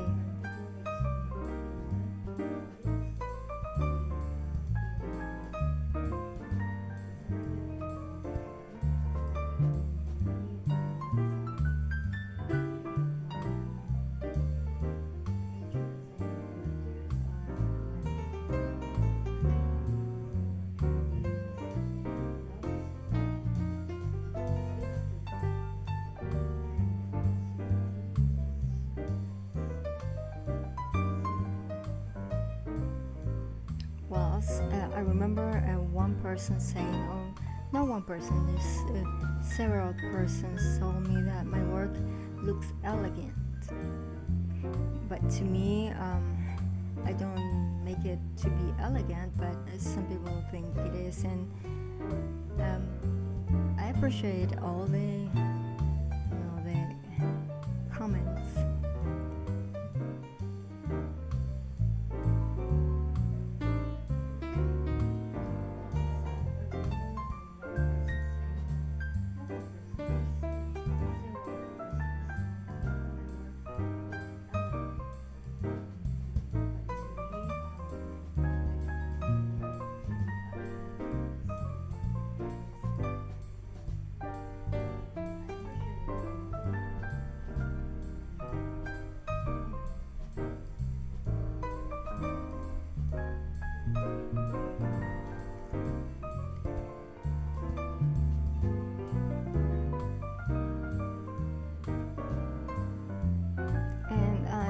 Also, I do use a lot of like bright colors, so these pieces are very like allegros.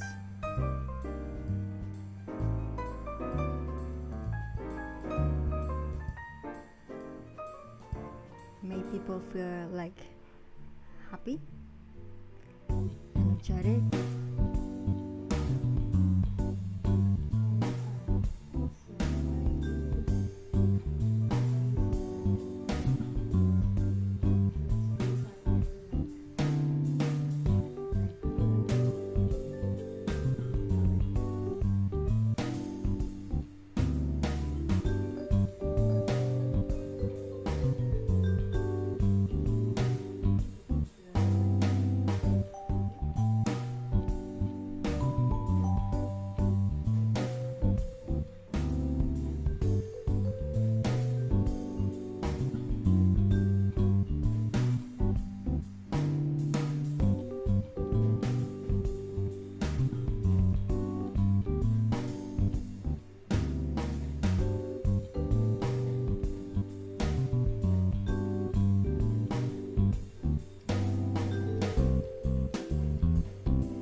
For me to take another little break,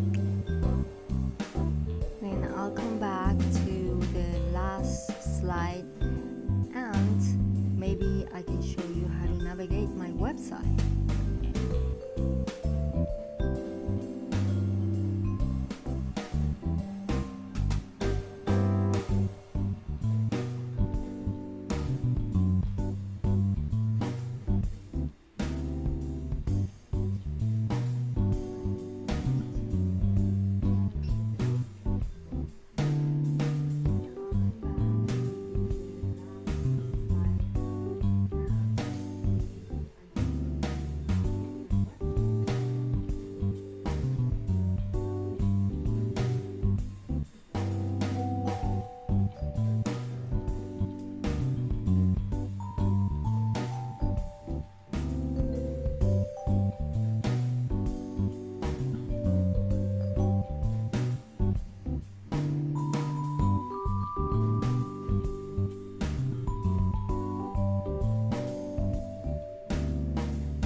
Okay, I'm back and let's go for the last slide.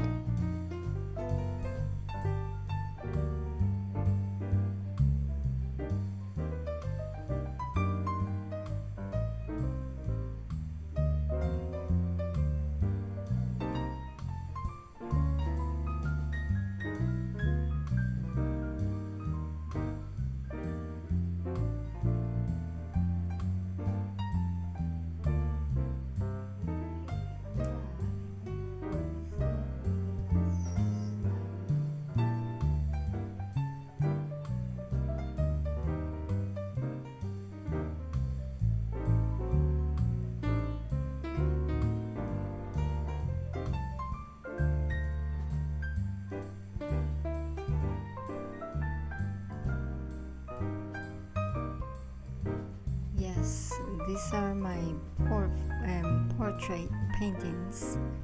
I really like faces, so they become portraits and they look like vintage almost. I like to think that.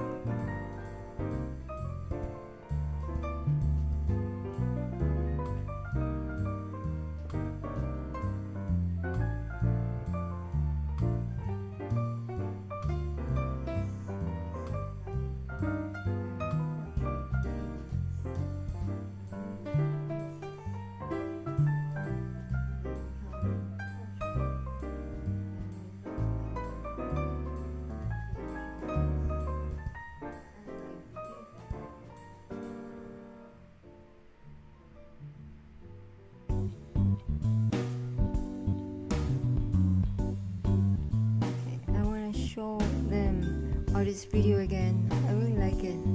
It came out really nice.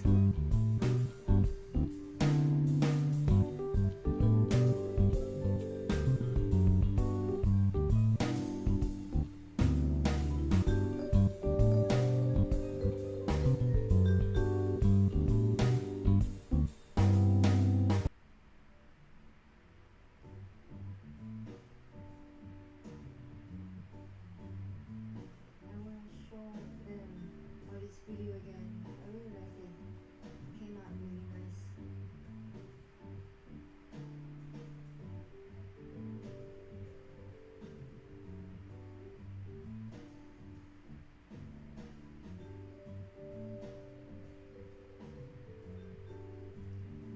Ready?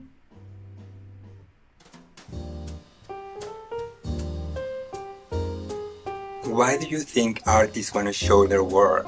My name is Robert Jones. I'm a photographer for the last 20 years, and I like to show my work because it's an extension of me, of the way I think, to show the world my ideas, my feelings. It's just a way to also immortalize yourself. Somebody buys your artwork, it'll be in their living room, or on the internet, in the libraries, if you have art shows, everything stays for the records. So you say, I was here. Artists, the way they can contribute to the world is painting, making more art. That's one of the things that has lasted throughout history, even before modern history. We see that in caves and such, and then it has just evolved. But visually, artists can do that. They can just put out a message to it or make a difference in their spirit and life in general and for society. My name is Andrea Kronig, and I'm one of the artists showing at the 20 by 20 show. I think it's important that artists have a chance to show their work to make a difference because they have very strong opinions, at least the artists that I know, and they have a very creative way of expressing those opinions. So whether it's an idea that deals with political situation, economic, social, it's really important to have artists be able to express themselves and share their ideas with the general public. I'm Camille Perrotet. I'm a part of this 2020 show created by Stella Lillig, and I'm happy to be part of this show because it's artists working together, and that was always my purpose in art. It's to try to bring community together, and also artists can give a possibility to a community, to people, to see the world a different way. As artists, our duty and responsibility. I'm artist William Lindsay, and I want to show my work with Show Your Work New York because I think it's important to help promote other artists, and I feel they're doing a good job in doing that. And I would like to be part of that community and to also share my techniques as being an artist, and also learn from other artists as well. And I think it's a great opportunity to do that with this organization, and I'm really glad I can be a part of it. I'm artist William Lindsay, and I want to show my work with Show Your Work because I think it's important to help promote other artists, and I feel they're doing a good job in doing that, and part of that community, and to also share my techniques as being an artist, and also learn from other artists as well. And I think it's a great opportunity to do that with this organization, and I'm really glad I can be a part of it.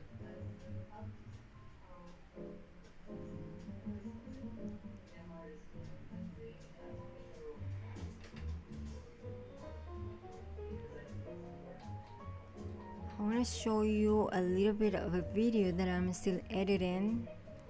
This is 1 minute and 10 seconds. Let's see how it looks.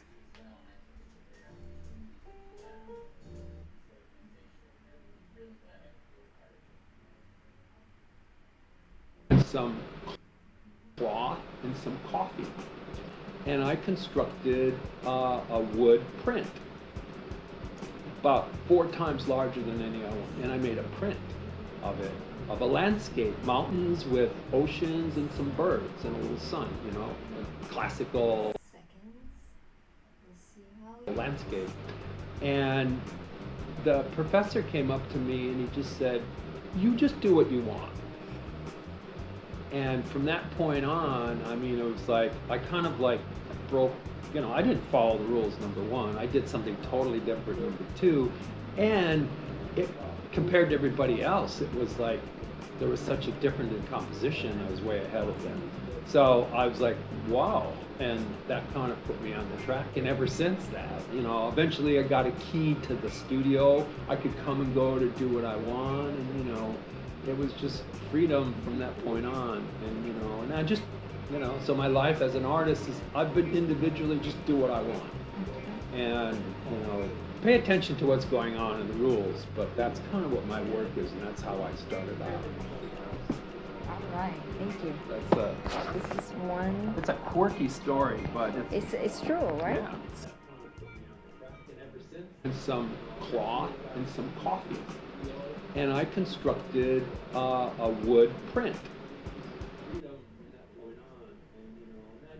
About 4 times larger than any other one, and I made a print of it, of a landscape, mountains with oceans and some birds and a little sun, you know, a classical landscape. And the professor came up to me and he just said, "You just do what you want." And from that point on, I'm some cloth and some coffee, and I constructed a wood print. About 4 times larger than any other, and I made a print of it, of a landscape, mountains with oceans and some birds and a little sun, you know, a classical landscape. And the professor came up to me and he just said, "You just do what you want." And from that point on, That's looking pretty good.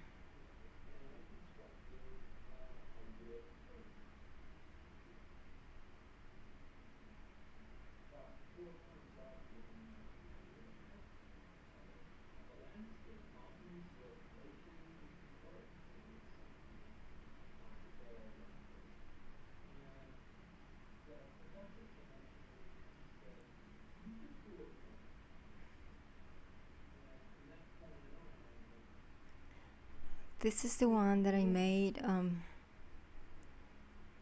for Scotto and one of his pieces.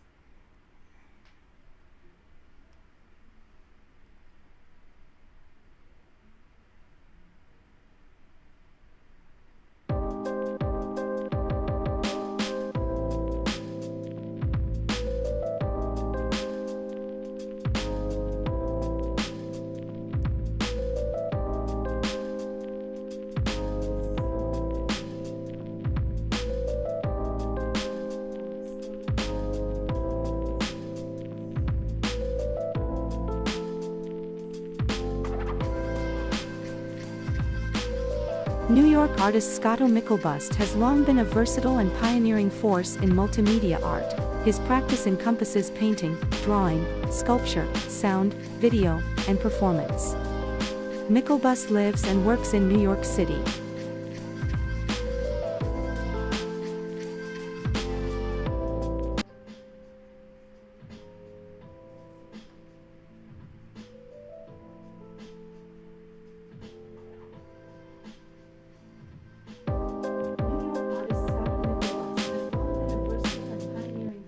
Multimedia art. His practice encompasses painting, drawing, sculpture, sound, video, and performance. Michelbust lives and works in New York City.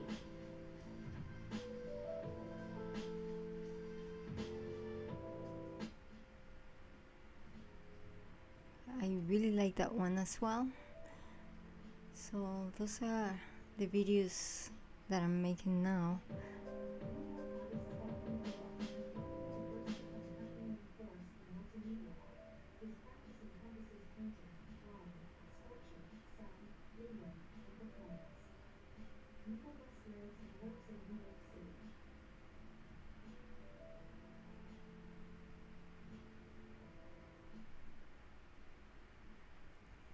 I really like that one as well.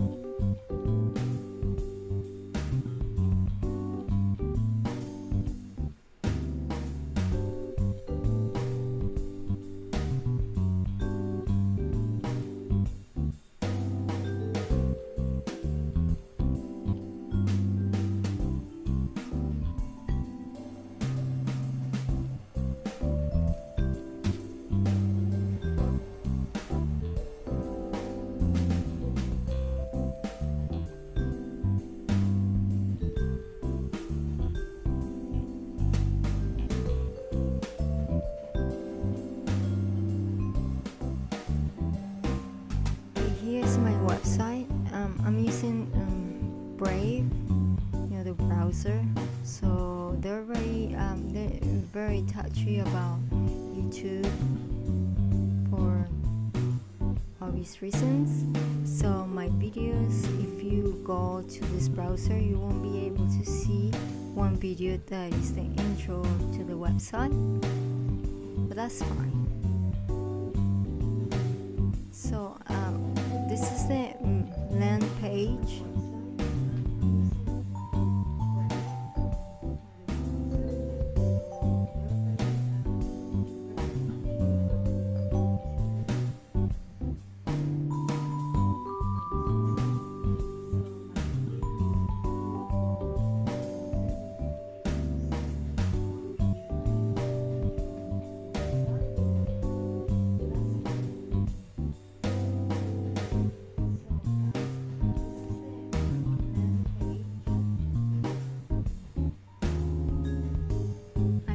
Landing page.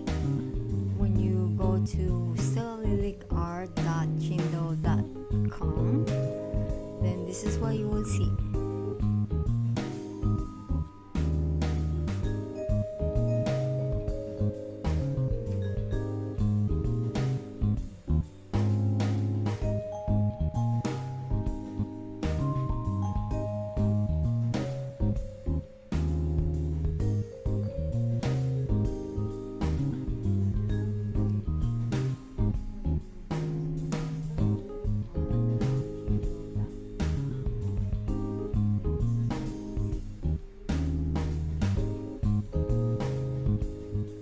So scroll down and you will see these three images. So you can click on portraits or abstract or a very private workshop that I like to work on. It is interesting. I've been teaching, like coaching.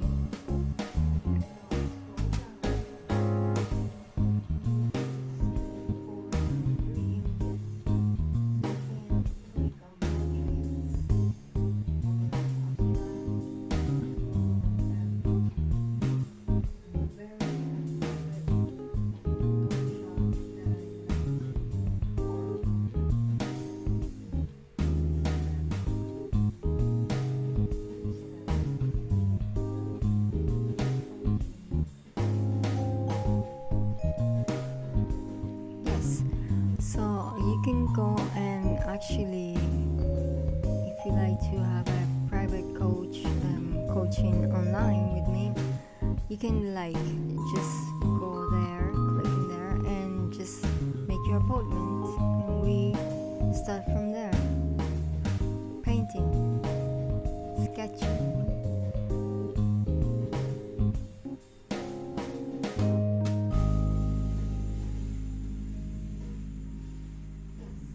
So you can go and actually, if you like to have a private coaching online, you can like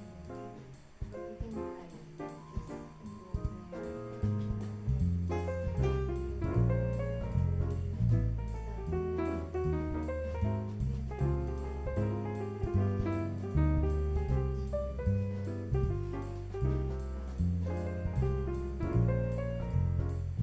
Alright, the other ones is the portfolio. You can see here more of my very graphic portraits from different people that I knew before.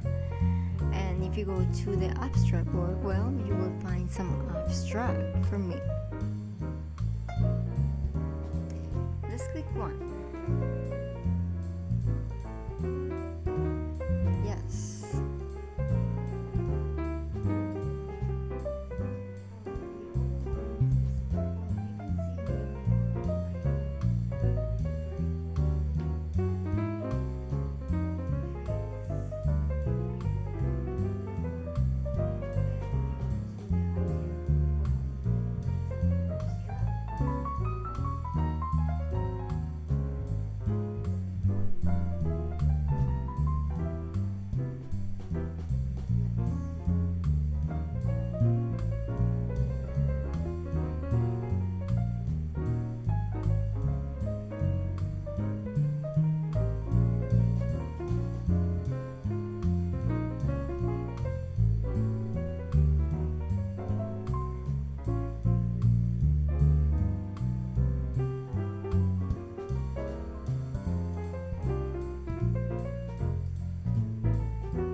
These are some of my portraits.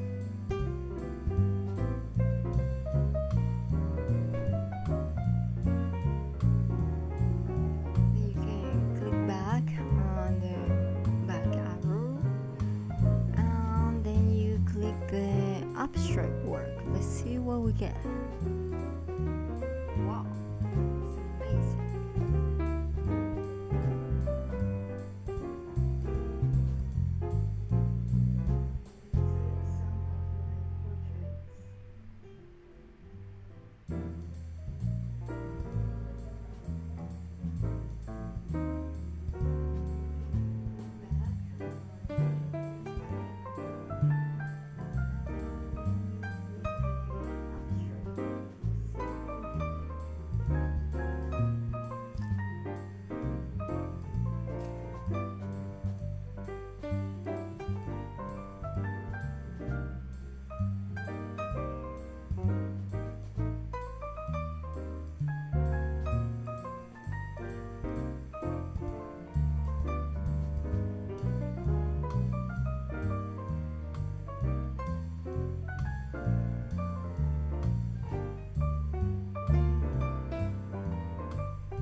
Nice. The thing with these images is I don't have some of the works because I either sold them or I donate some of the pieces, so I don't have the piece anymore.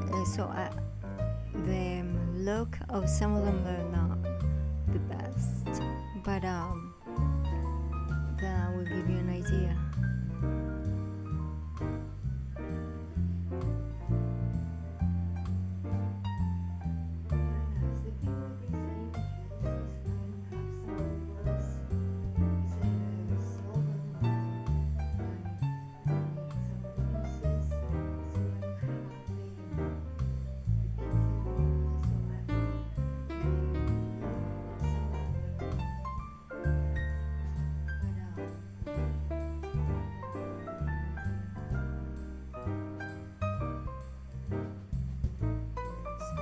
click on Art Workshop, see what we get.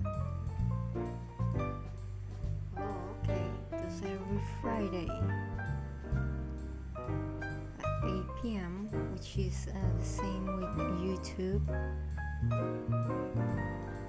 There is an offer of 15, 30 free minutes. So bring your creativity.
Take care of that.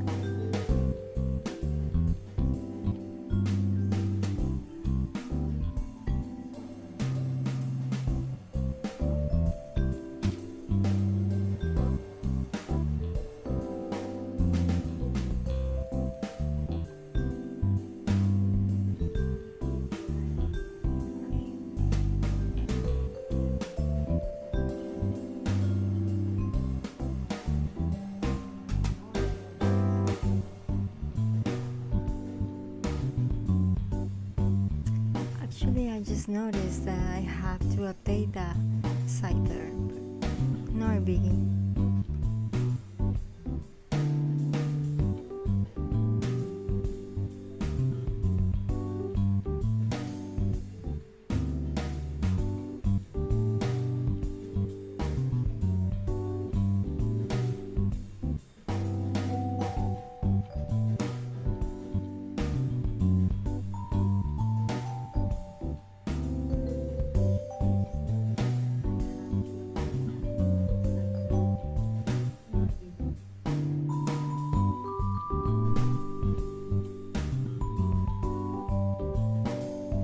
Always updating the website. Sometimes I'm just not there yet, but you see I have portfolios here.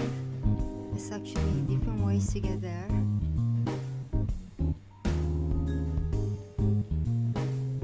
And I do have an about page, so you can see more. And actually I have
list of shows, by year. So see the places that I showed.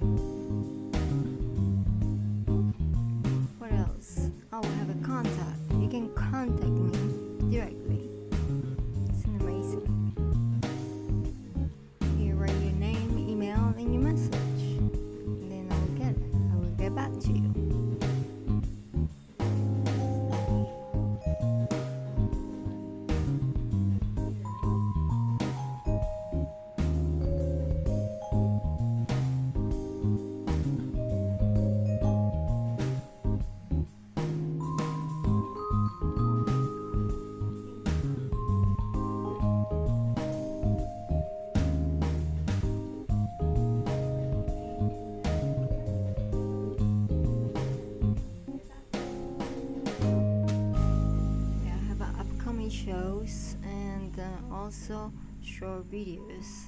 It needs to be totally updated up there. And again, the videos I'm not gonna show because it's YouTube. All my videos are on YouTube.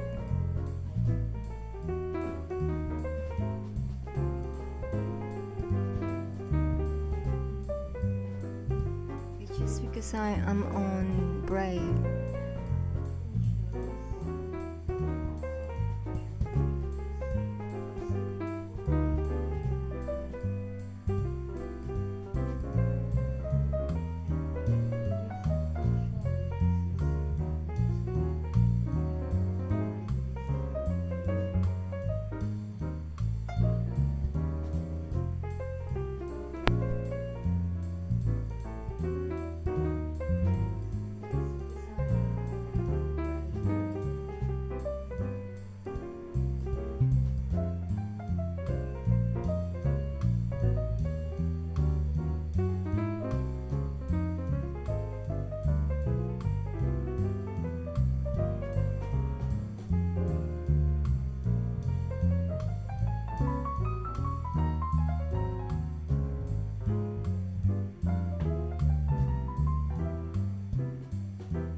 Okay, I'm gonna let you get into this video that I made about my art again. That was the past of these events, but I you know, I cut the footage and it's just 1 hour. But it's very interesting because I show all the works, not only the recent ones. So you go.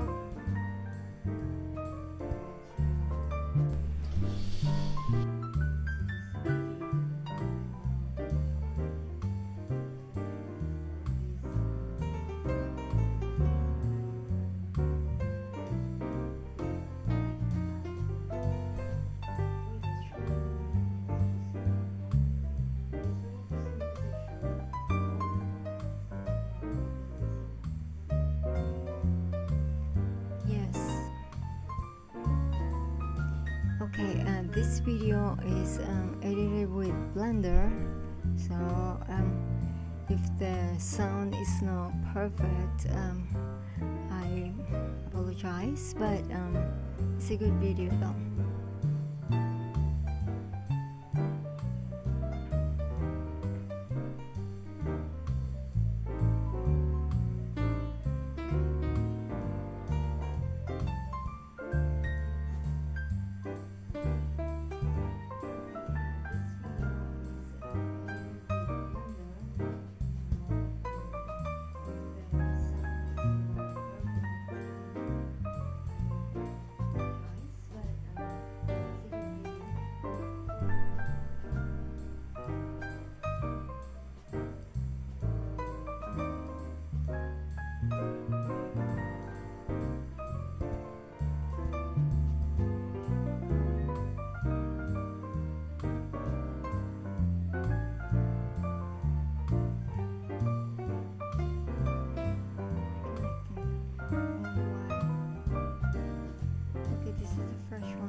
just gonna play this video, and it's gonna be 52 seconds. 52 minutes. So enjoy.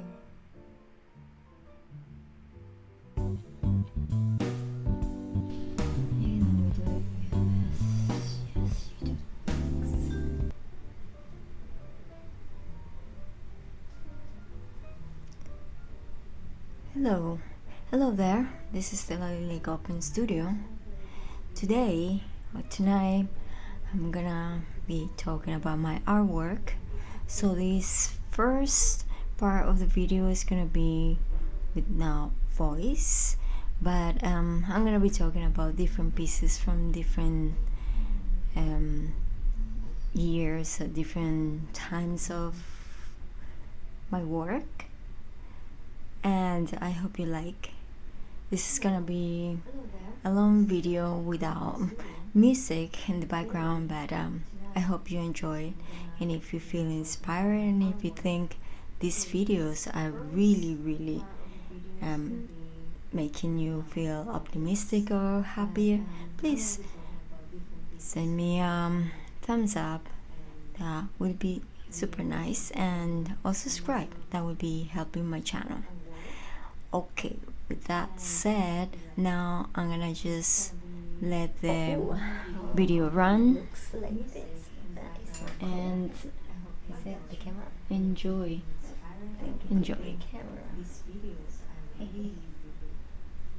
Alright, but so the people that know my work for a long time, they know, or they probably recognize this work, which is faces. But if you can see also, there is the geometric form, and in most of my pieces is squares, which is symbolize in a way a tunnel, or if you make a little square in here and you add all the points together and you go inside of a pyramid, that's what you will see. This is gonna be very strange, but you know, I'm an artist, and that's actually what happened when I started working on just squares. You can say that I'm obsessed in a good way with squares. The reason is I was in space. I'm sure it's a dream. It was a very vivid dream. So I was laying down in some sort of thing. It wasn't a bed because it was kind of like made of concrete, but it wasn't also a grave or anything like that. I hope so. It was a dream, so could be anything, but what I remember, it wasn't. But I looked up, and that's what I saw. This, but obviously it was all the points together, and it looked like I was inside of a pyramid. Go figure, that is true.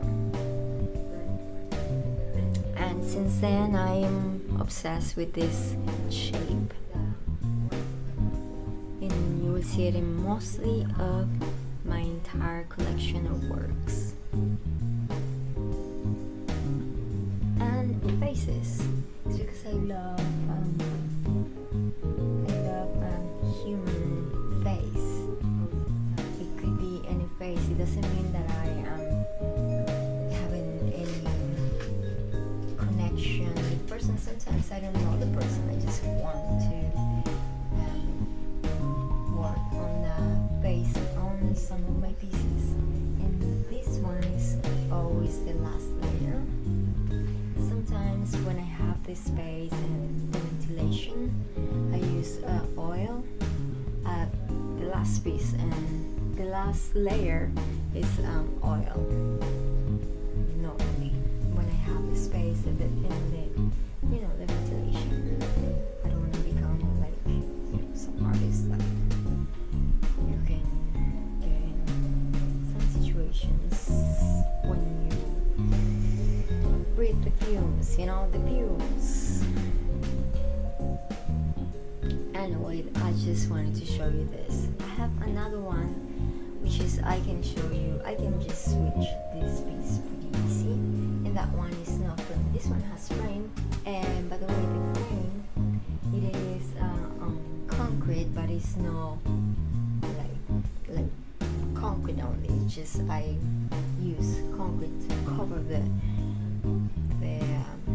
wood, and for some reason it makes them very resistant to a lot of things. Okay, so I'm gonna change these really quick. I have another one that I like to introduce you, and it's the same. It's the same collection of faces. It has the same size. This is a 24 by, I like to say, this is 24 by 30. Let me blend the other one. I don't know if you recognize this face, but I just use pieces with faces that I found interesting. Oh no, this is too high. Let me just put it like this. It's just I like to work with faces. Some of the faces are from people that I know mostly, and some people like they're successful in the arts and so on. So as you can see, this piece also has the squares, but they look similar, but they're not the same. So this is another one, and it doesn't have the frame yet. These pieces are really old. I mean, I worked on them like a long time, but the one that I showed you before, I didn't have any face on that, and recently I met some really nice person that let me work on her face, which was very nice. You can see, I think this is too high also. My easel.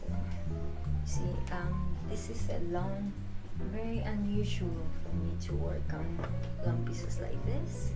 This one is not that recent either, but as you can see, my palette is similar.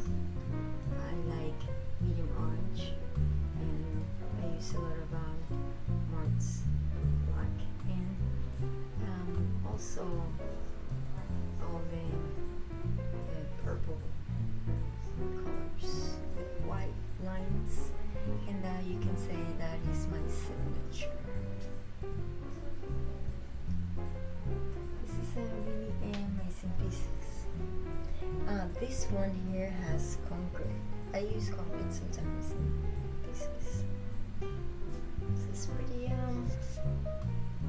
interesting. I don't know if you can see some texture from there maybe. How about that?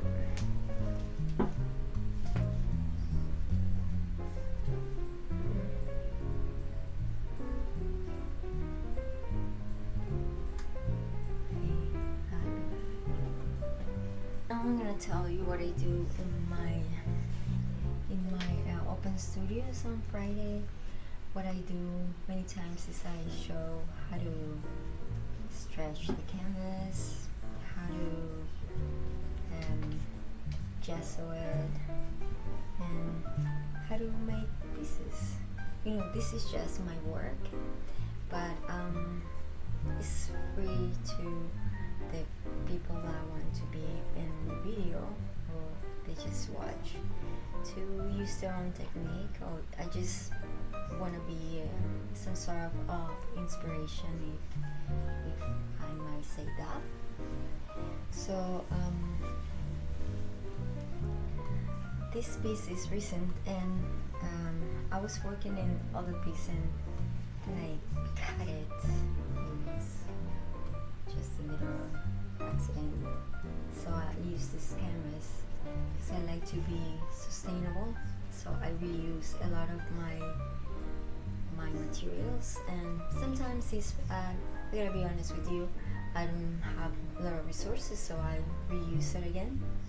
Like I'm sure many painters in the past and now they do. So I reuse canvases or even the frames. This one I reuse, and so this is all like sustainable. I like to call it sustainable because I do like taking care of the environment in that way. So I don't, if I use tape, which I always use, you saw my video previously, I use a lot of tape. So I try to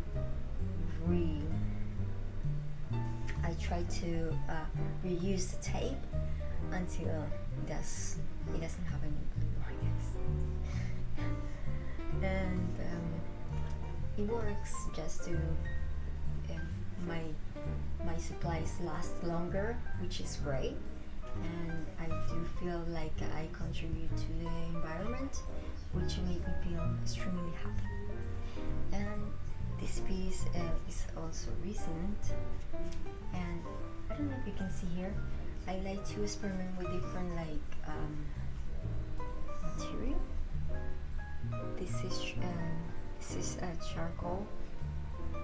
It's actually, and I mix that with like acrylic, and I paint, but it didn't work that well.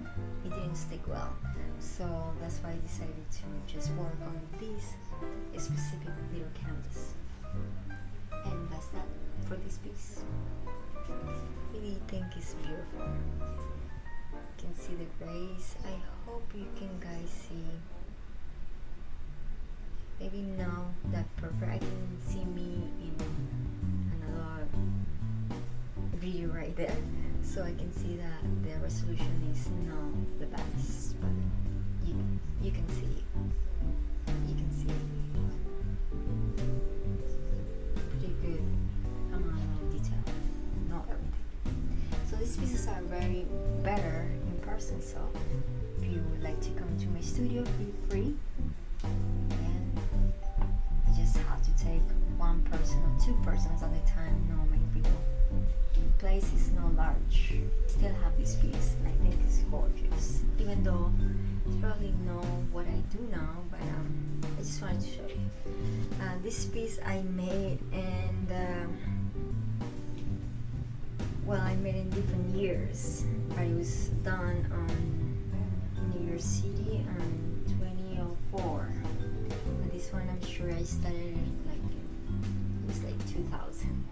So this piece, let me introduce to you. This is Sophie, the cat, and this is another cat that I used to hold. It's my kitty, and she was Aaron. So Sophie is an interesting story. This is totally different of what I do, but I think this piece deserves a little bit of space. Deserves a little bit of introduction. So you can see there's a lot of texture, and the color. I worked with a lot of numbers before, and now I just do numbers by the binary code only. So 78.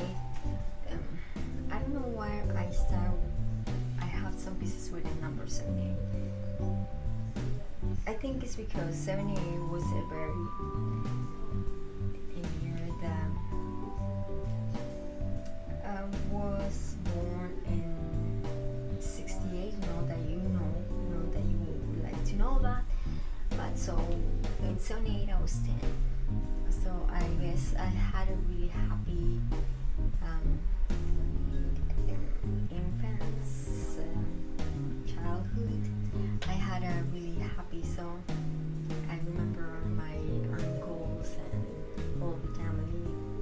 It was a big family when I was growing up. So 78 probably is that memory that I get from those happy days. Then I mixed all those feelings with what was happening at that moment. That when I was living in the Midwest in the United States, and I owned this cat. Her name was Ermi. So what the piece means is something interesting that happened to me. Maybe it was all just in my imagination, but I give myself credit because I'm an artist, so I have to have that imagination. That was my imagination. It was awesome. So this was a cat that I used to go, walk from wherever I was out working or doing other things. And when I come home, I live in this building downtown. It was a really old building, very beautiful. I don't remember the name of the building, but it was amazing, very old in downtown. And this cat used to just sit there on the window, just taking the sun, I guess. It was a white, gorgeous, like puppy cat with blue eyes. And just sat there. Every time I was coming to the building, I saw the cat there. I thought it was gorgeous. Then that happened for many months. So my cat, this Ermin, used to, when I opened the door of my apartment, she used to run. I was in the same floor, in different positions. So the cat used to run to the door of this apartment where this kitty should be, they have the kitty. So I thought my cat really want to meet this cat. Maybe they smell each other or something, I don't know. Cats, and that happens for many months until one day I met the person of that apartment. I'm social, but I just don't get into people business, I go to my place, I close the door and blah blah. But someday I met the person that in the apartment. So I was having this conversation. She was a very nice person. So I was like, my cat always, when I open the door, she always wanted to go and see your cat. And then this is what happened. It was she said, a cat? I don't really have a cat. And I was like, yeah, the white, puffy, gorgeous kitty with the blue eyes. It's like, no, I don't have a cat. And my cat wanted to go in there. I'm like, this is strange. It's gonna, I was like, but she said, then she kind of stopped. And then she said but I used to have a cat. And it was just the same cat that you describing. I was like, huh? And I was like, what? I guess I could see her cat. I don't know what was that. It was amazing. That's all I know. So the cat stood in my mind. I was like, how is it possible? I didn't even know this person. And she didn't have a cat, but the cat that I saw was the cat that she used to have. I'm like, is that a ghost of the cat? Huh? So that's why it has this color. It's great because apparently to me that's how it goes to the kitty. She was gorgeous, so that animal was beautiful. So I have to paint Sophie and Ermi. My cat. This is the name of this piece. Sophie and Ermi. That's the story. This is an old piece. I love to keep it forever. But I'm always like into the subject of love, even though love is a complicated subject. Some people don't believe in it. I do believe in love. Love is everything. This piece, I don't like to see my pieces crooked on camera. Crooked. Wait. Correct. But this piece is a 19 by 19 hand stretched canvas. I worked in this piece in 2014 for one exhibition that I have. This is called Love, and if you can see, probably not that well, and the texture that you see there is the binary code, and it actually says love in binary code, and it's kind of like hiding with the texture and the colors. I don't know, Da Vinci, I can't do all that, coding behind the pieces, but I can do this. And he's Da Vinci and I'm Lillig, so two different artists.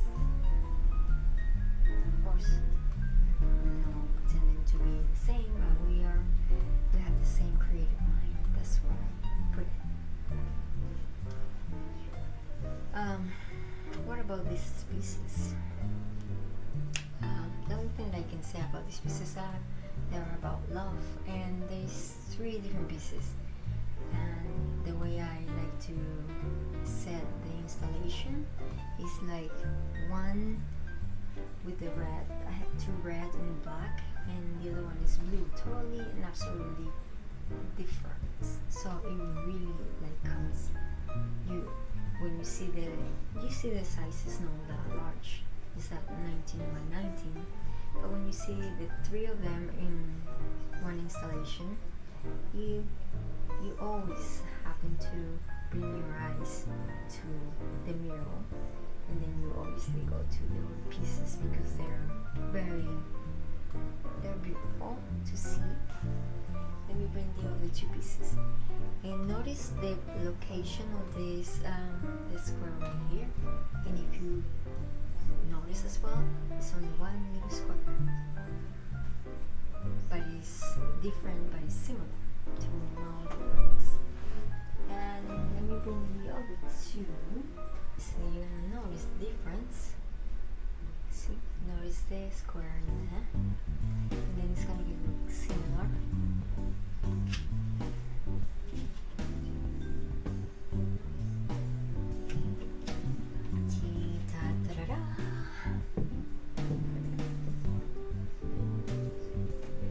Notice it's similar but different. It's the same size. This texture right here is concrete, and inside it is acrylics with like about 20 or 25 layers of history in this work. The square is larger, as you can see. And I'm gonna go for the one that always goes in the middle of these 2 pieces. So, all of them they're all love.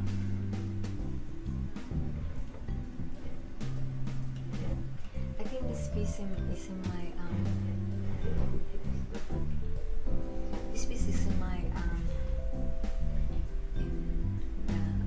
presentation, my profile on YouTube is this one, but it's on obviously close up.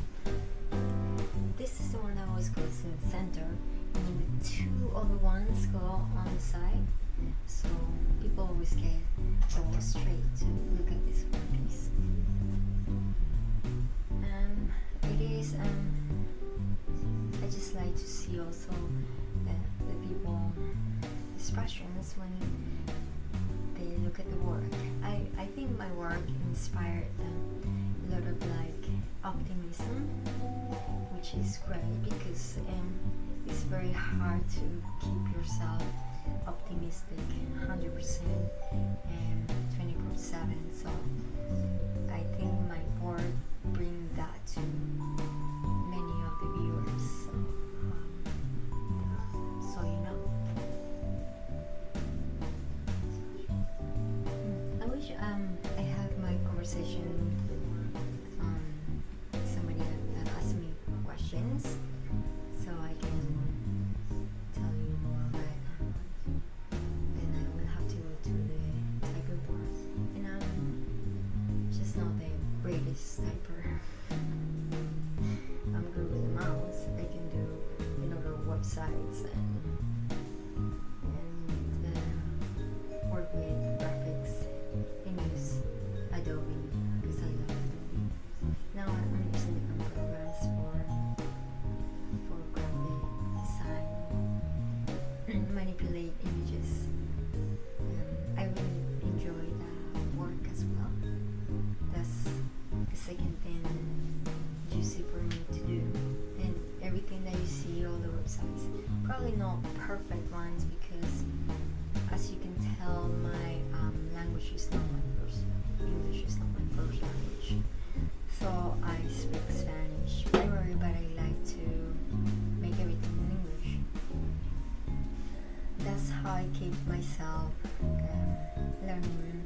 And my brain actually likes to use different languages. I also like Italian and a little bit of French. I just not that good because you need to practice.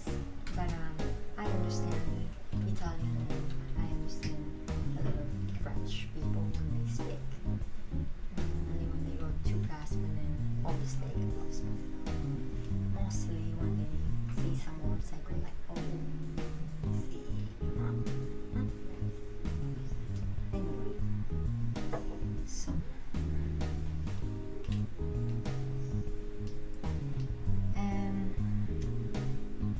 what time is it? It's only 1:20 and we still have some work some hours to go. So I'm gonna let the video run. Welcome to Stella Lillig studio. Today we're gonna learn how to create a mini Lillig. We are going to need some supplies and materials, so get ready and write your list if you like to make some of your own or you just want to make a little mini Lillig for yourself. We need canvas. The size is up to you. I'm using 5x5. Tape is what we're gonna need. We are needing X-Acto knife. Well, I'm gonna choose the green one in this case. We are needing Sharpies. Sometimes I use Sharpies.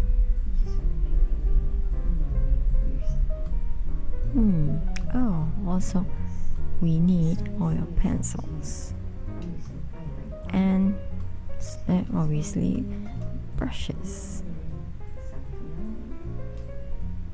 and water. We always use water to rinse out those brushes. And I also, lastly, palette knives. Here, this is how we make a 5x5 mini Lillig. It's a miniature. I use and normally pre-use tape, and I like to tape all the 4 sides, and the reason is I want a little bit of extra space so you can write things in there. So here we go. I tape one side, then the other side. This is all used tape because I like to be sustainable, and I use the tape until I can't use it anymore. That is the other side, and you can see I just leave like about half an inch of space. It's hard to tell with this because it's already painting there, but that's what I do. And the last side of the square is again half inch and a half. Now with a brush we use that's a glue varnished just in the edge between the tape and the canvas, so when you apply the acrylic, then the acrylic won't bleed. Sometimes because I reuse my tape, it doesn't really work that well, but if you use some fresh tape, it might work pretty nicely.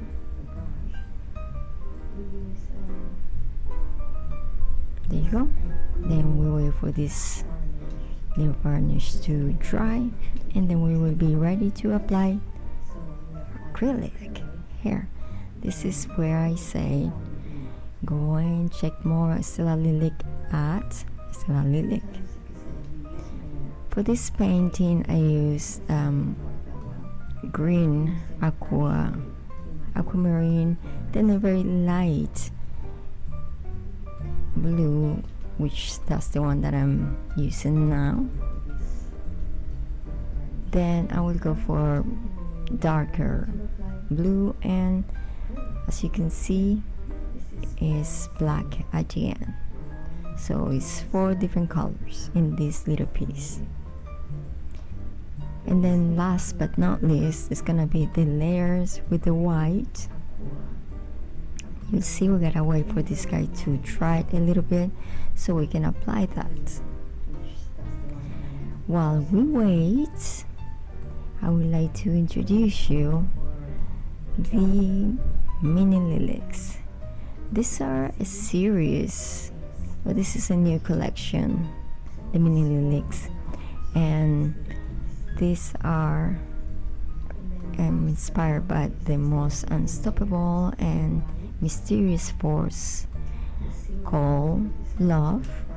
And the mini series, or the series, are a series of Love is Love. And all these little pieces are, all these little pieces are for sale on my website, which is stellalillig.art.jimdo.com. You can go to the Facebook.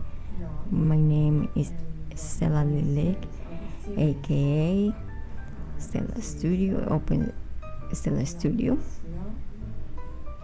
and you can feel free to buy them, or if you read more about my work and my process, maybe you feel that you could also contribute as a donation, and I will send you one print. In each donation we get a free print.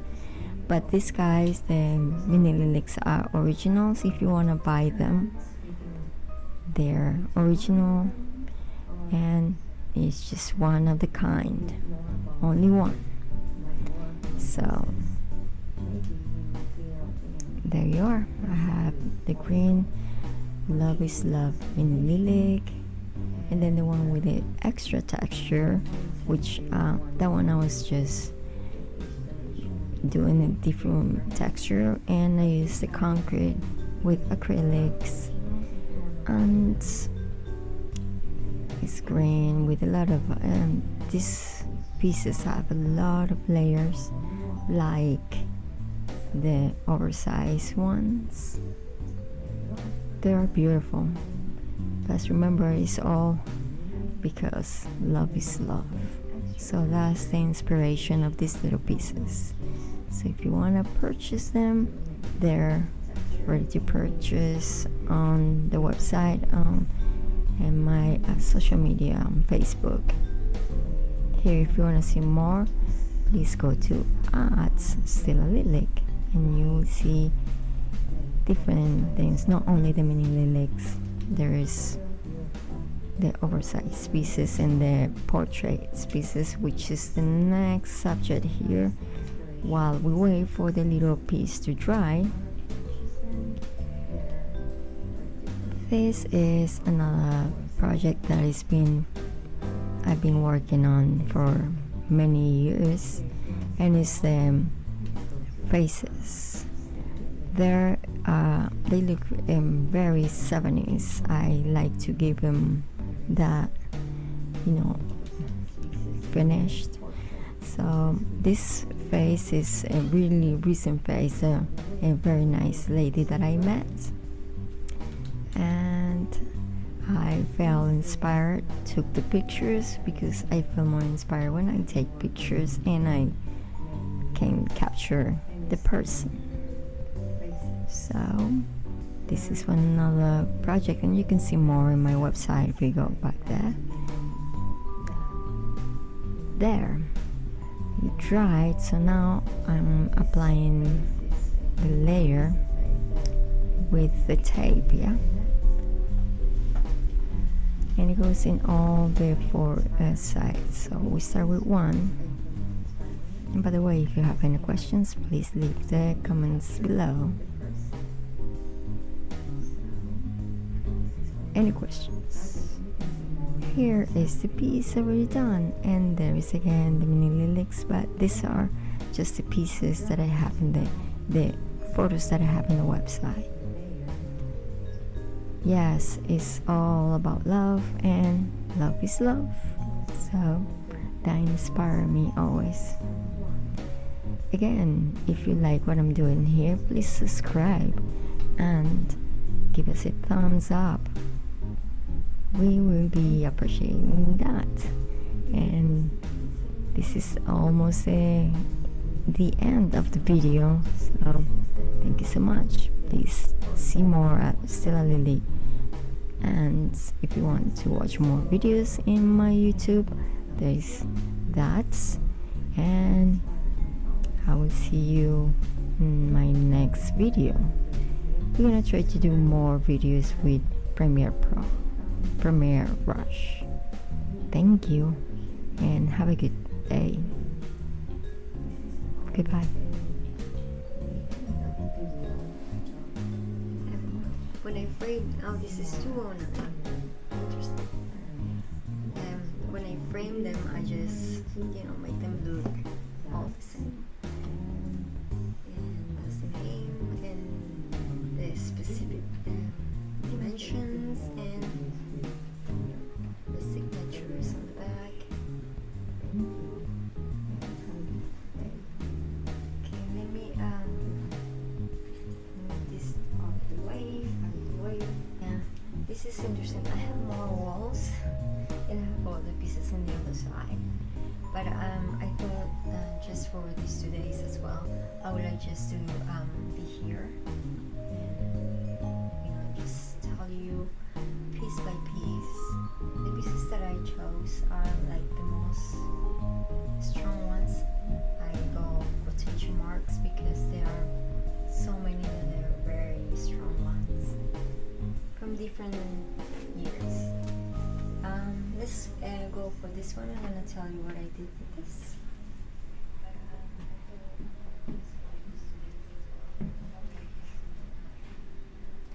Yeah, I know everything looks like backwards because the camera has the mirror effect, and this camera that I can have settings for some reason. It doesn't have settings, so I have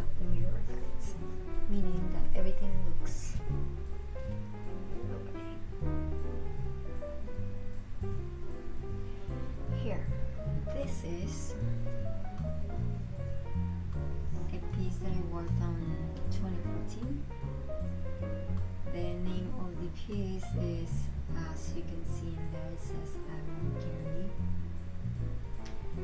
And this piece I work on 12 by 12 canvases, and I put them together and I glue them, and then I staple them, and they look they're very well glued, so it looks almost like I did this in purpose, like the line between canvas and canvas. It is interesting the way sometimes I just get what I can tell you about this piece. This piece is about me wanting something. I don't really candy, so this is for I listened before when I was working in some pieces. I used to listen to a lot of the 60s music. So there's one song that says I want candy, and pretty much you can say that that's the inspiration for this piece. Many times the inspiration of my works, are music, are people, are situations that I get into, like being in the train truck, that's gonna be a painting, and having the bird here is gonna be another painting, and so on. What else I can tell you about this piece? This piece, I really think is beautiful. I wanted to show you the back of the piece, because when I work in pieces that I like putting together, like a puzzle, I want them to look perfect. They will never look perfect, but that's my idea. So I spend a lot of time. No, actually not a lot of time. I'm pretty quick doing these things. Very handy. So, well, this one is gonna be a little sloppy in the back, but I'll do it here. I bought this canvas, this glue, apparently is very strong. It's stronger than anything. And I bought it, and then I apply the glue between the two, and I staple it.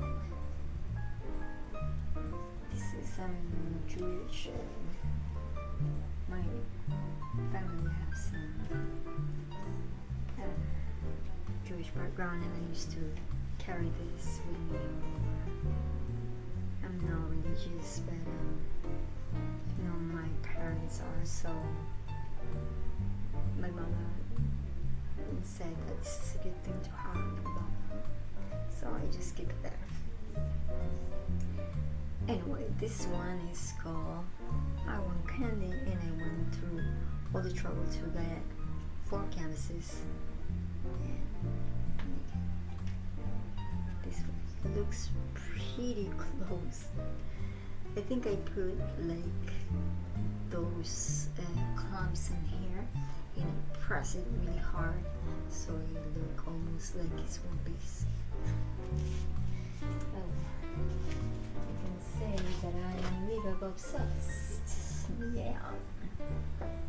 What else I can tell you about this piece? Well, this piece is for sale, and if you like it, please let me know. Any of those pieces that I have shown you, they're for sale. I do also offer my services of commissions, and when I do commissions, I'm very the person that will listen to you until I really totally and absolutely understand what you want, and then the final product is awesome. I always have persons that I make collaborations or commissions for. They're like the finished work. Once there is this person that he wants a car in the painting with all the texture and everything. I was like, no, I don't think I can handle that. So I did. It was an oversized piece. I think it was a 4 by 5 by 4 or 4 by 5. So it was a very interesting project.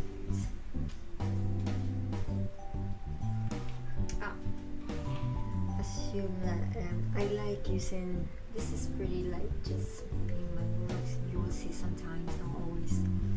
I work with stencils and I do this, write messages. Lately I just like write the message and like bring a code because we have to have messages in the pieces. Some artists have different sort of way to express their messages and express themselves. Do we stencils and binary code? I'm gonna leave the wall a little naked for now. This piece is about Broadway.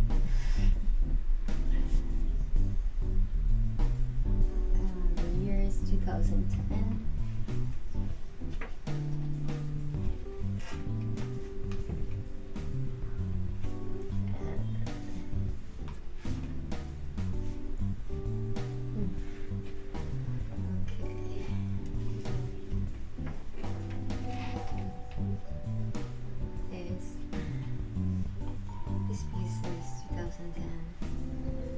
This piece is far away,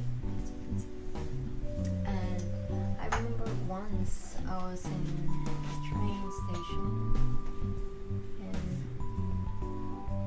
this is what I saw when I go onto the train.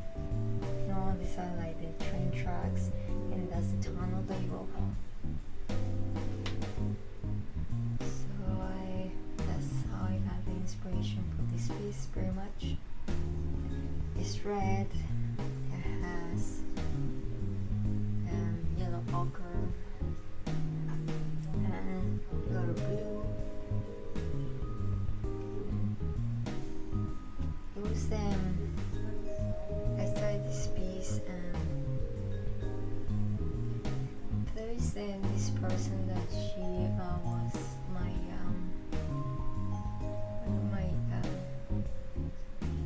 supporters, and this piece it has many layers, and the beginning of the layer says the joy of dance, and the joy of dance was the beginning of this piece, and dancing in Broadway, you know, everything goes together. But this piece was about I was inspired by that person that supports my work so much for many years until she passed this year on April. And she's still here, but she's not here. And so this is one of the many pieces that I was inspired by her. She has many of my works. She has her face is in many of the pieces. I made paintings of her cats, and she's a very amazing friend and lovely person. So she's always in my heart, and she always will. And many of my works are about, you know, that exchange of energy that we always have. I just met her. We met online, and she came from her place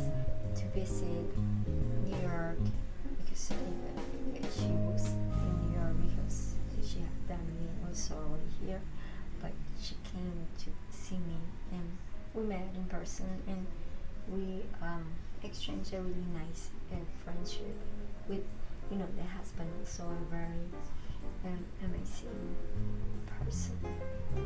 So this piece is about joy, and she's awesome. She loved dancing and all this, so I was just felt great just to paint about joy, after joy.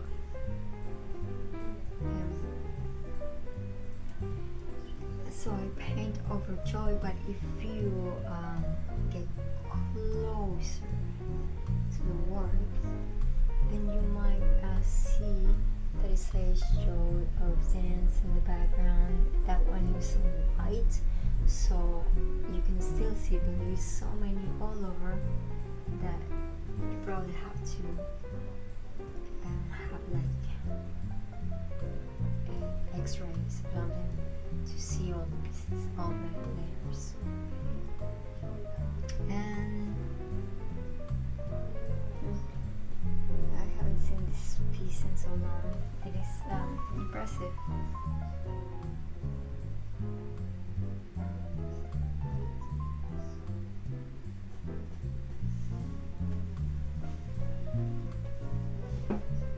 Thank you everybody for being tonight in Stella Lillig Open Studio. And that's all for today.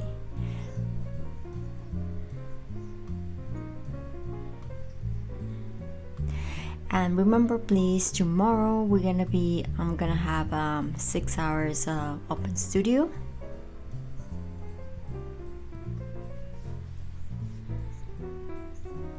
So I will see you tomorrow and the day after. Bye now. Thank you everybody for being tonight in Stella Lillig Open Studio.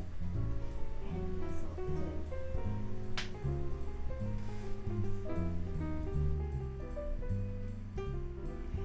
Remember, please, tomorrow I'm gonna have 6 hours open studio. And remember, please, tomorrow I'm gonna have 6 hours. So I'll see you tomorrow and the day after. Bye now. So I'll see you tomorrow and the day after.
Here is a fact.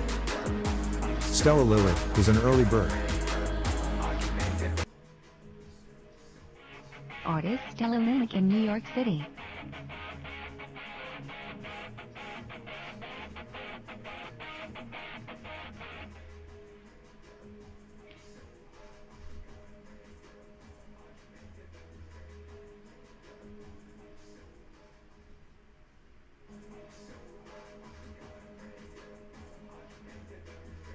fact.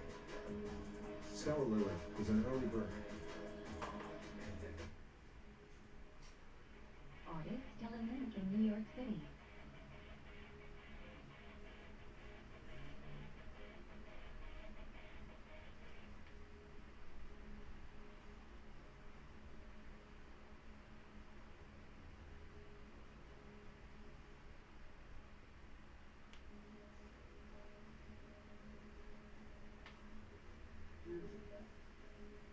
Stella Lillig is an early bird.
Artist Stella Lillig in New York City.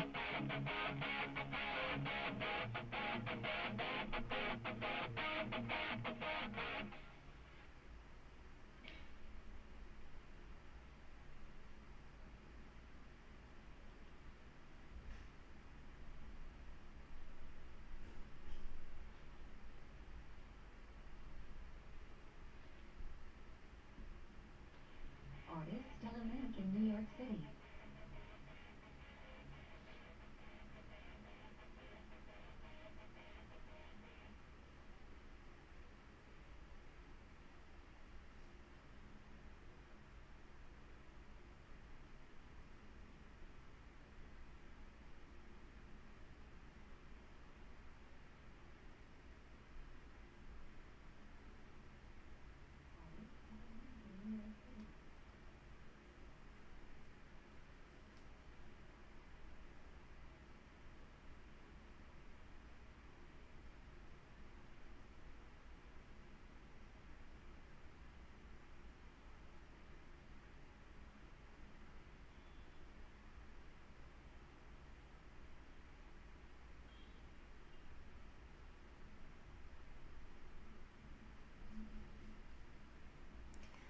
Okay.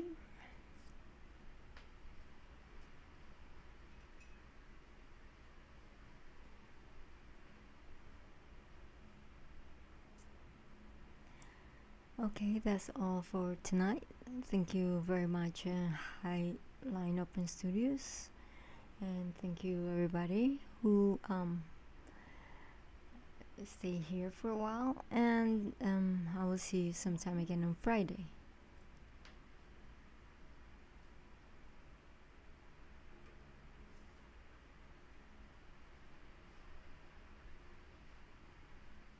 Okay, that's all for tonight.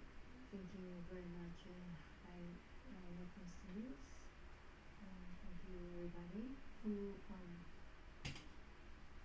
stay here for a while, and I will see you sometime again on Friday. Bye bye now.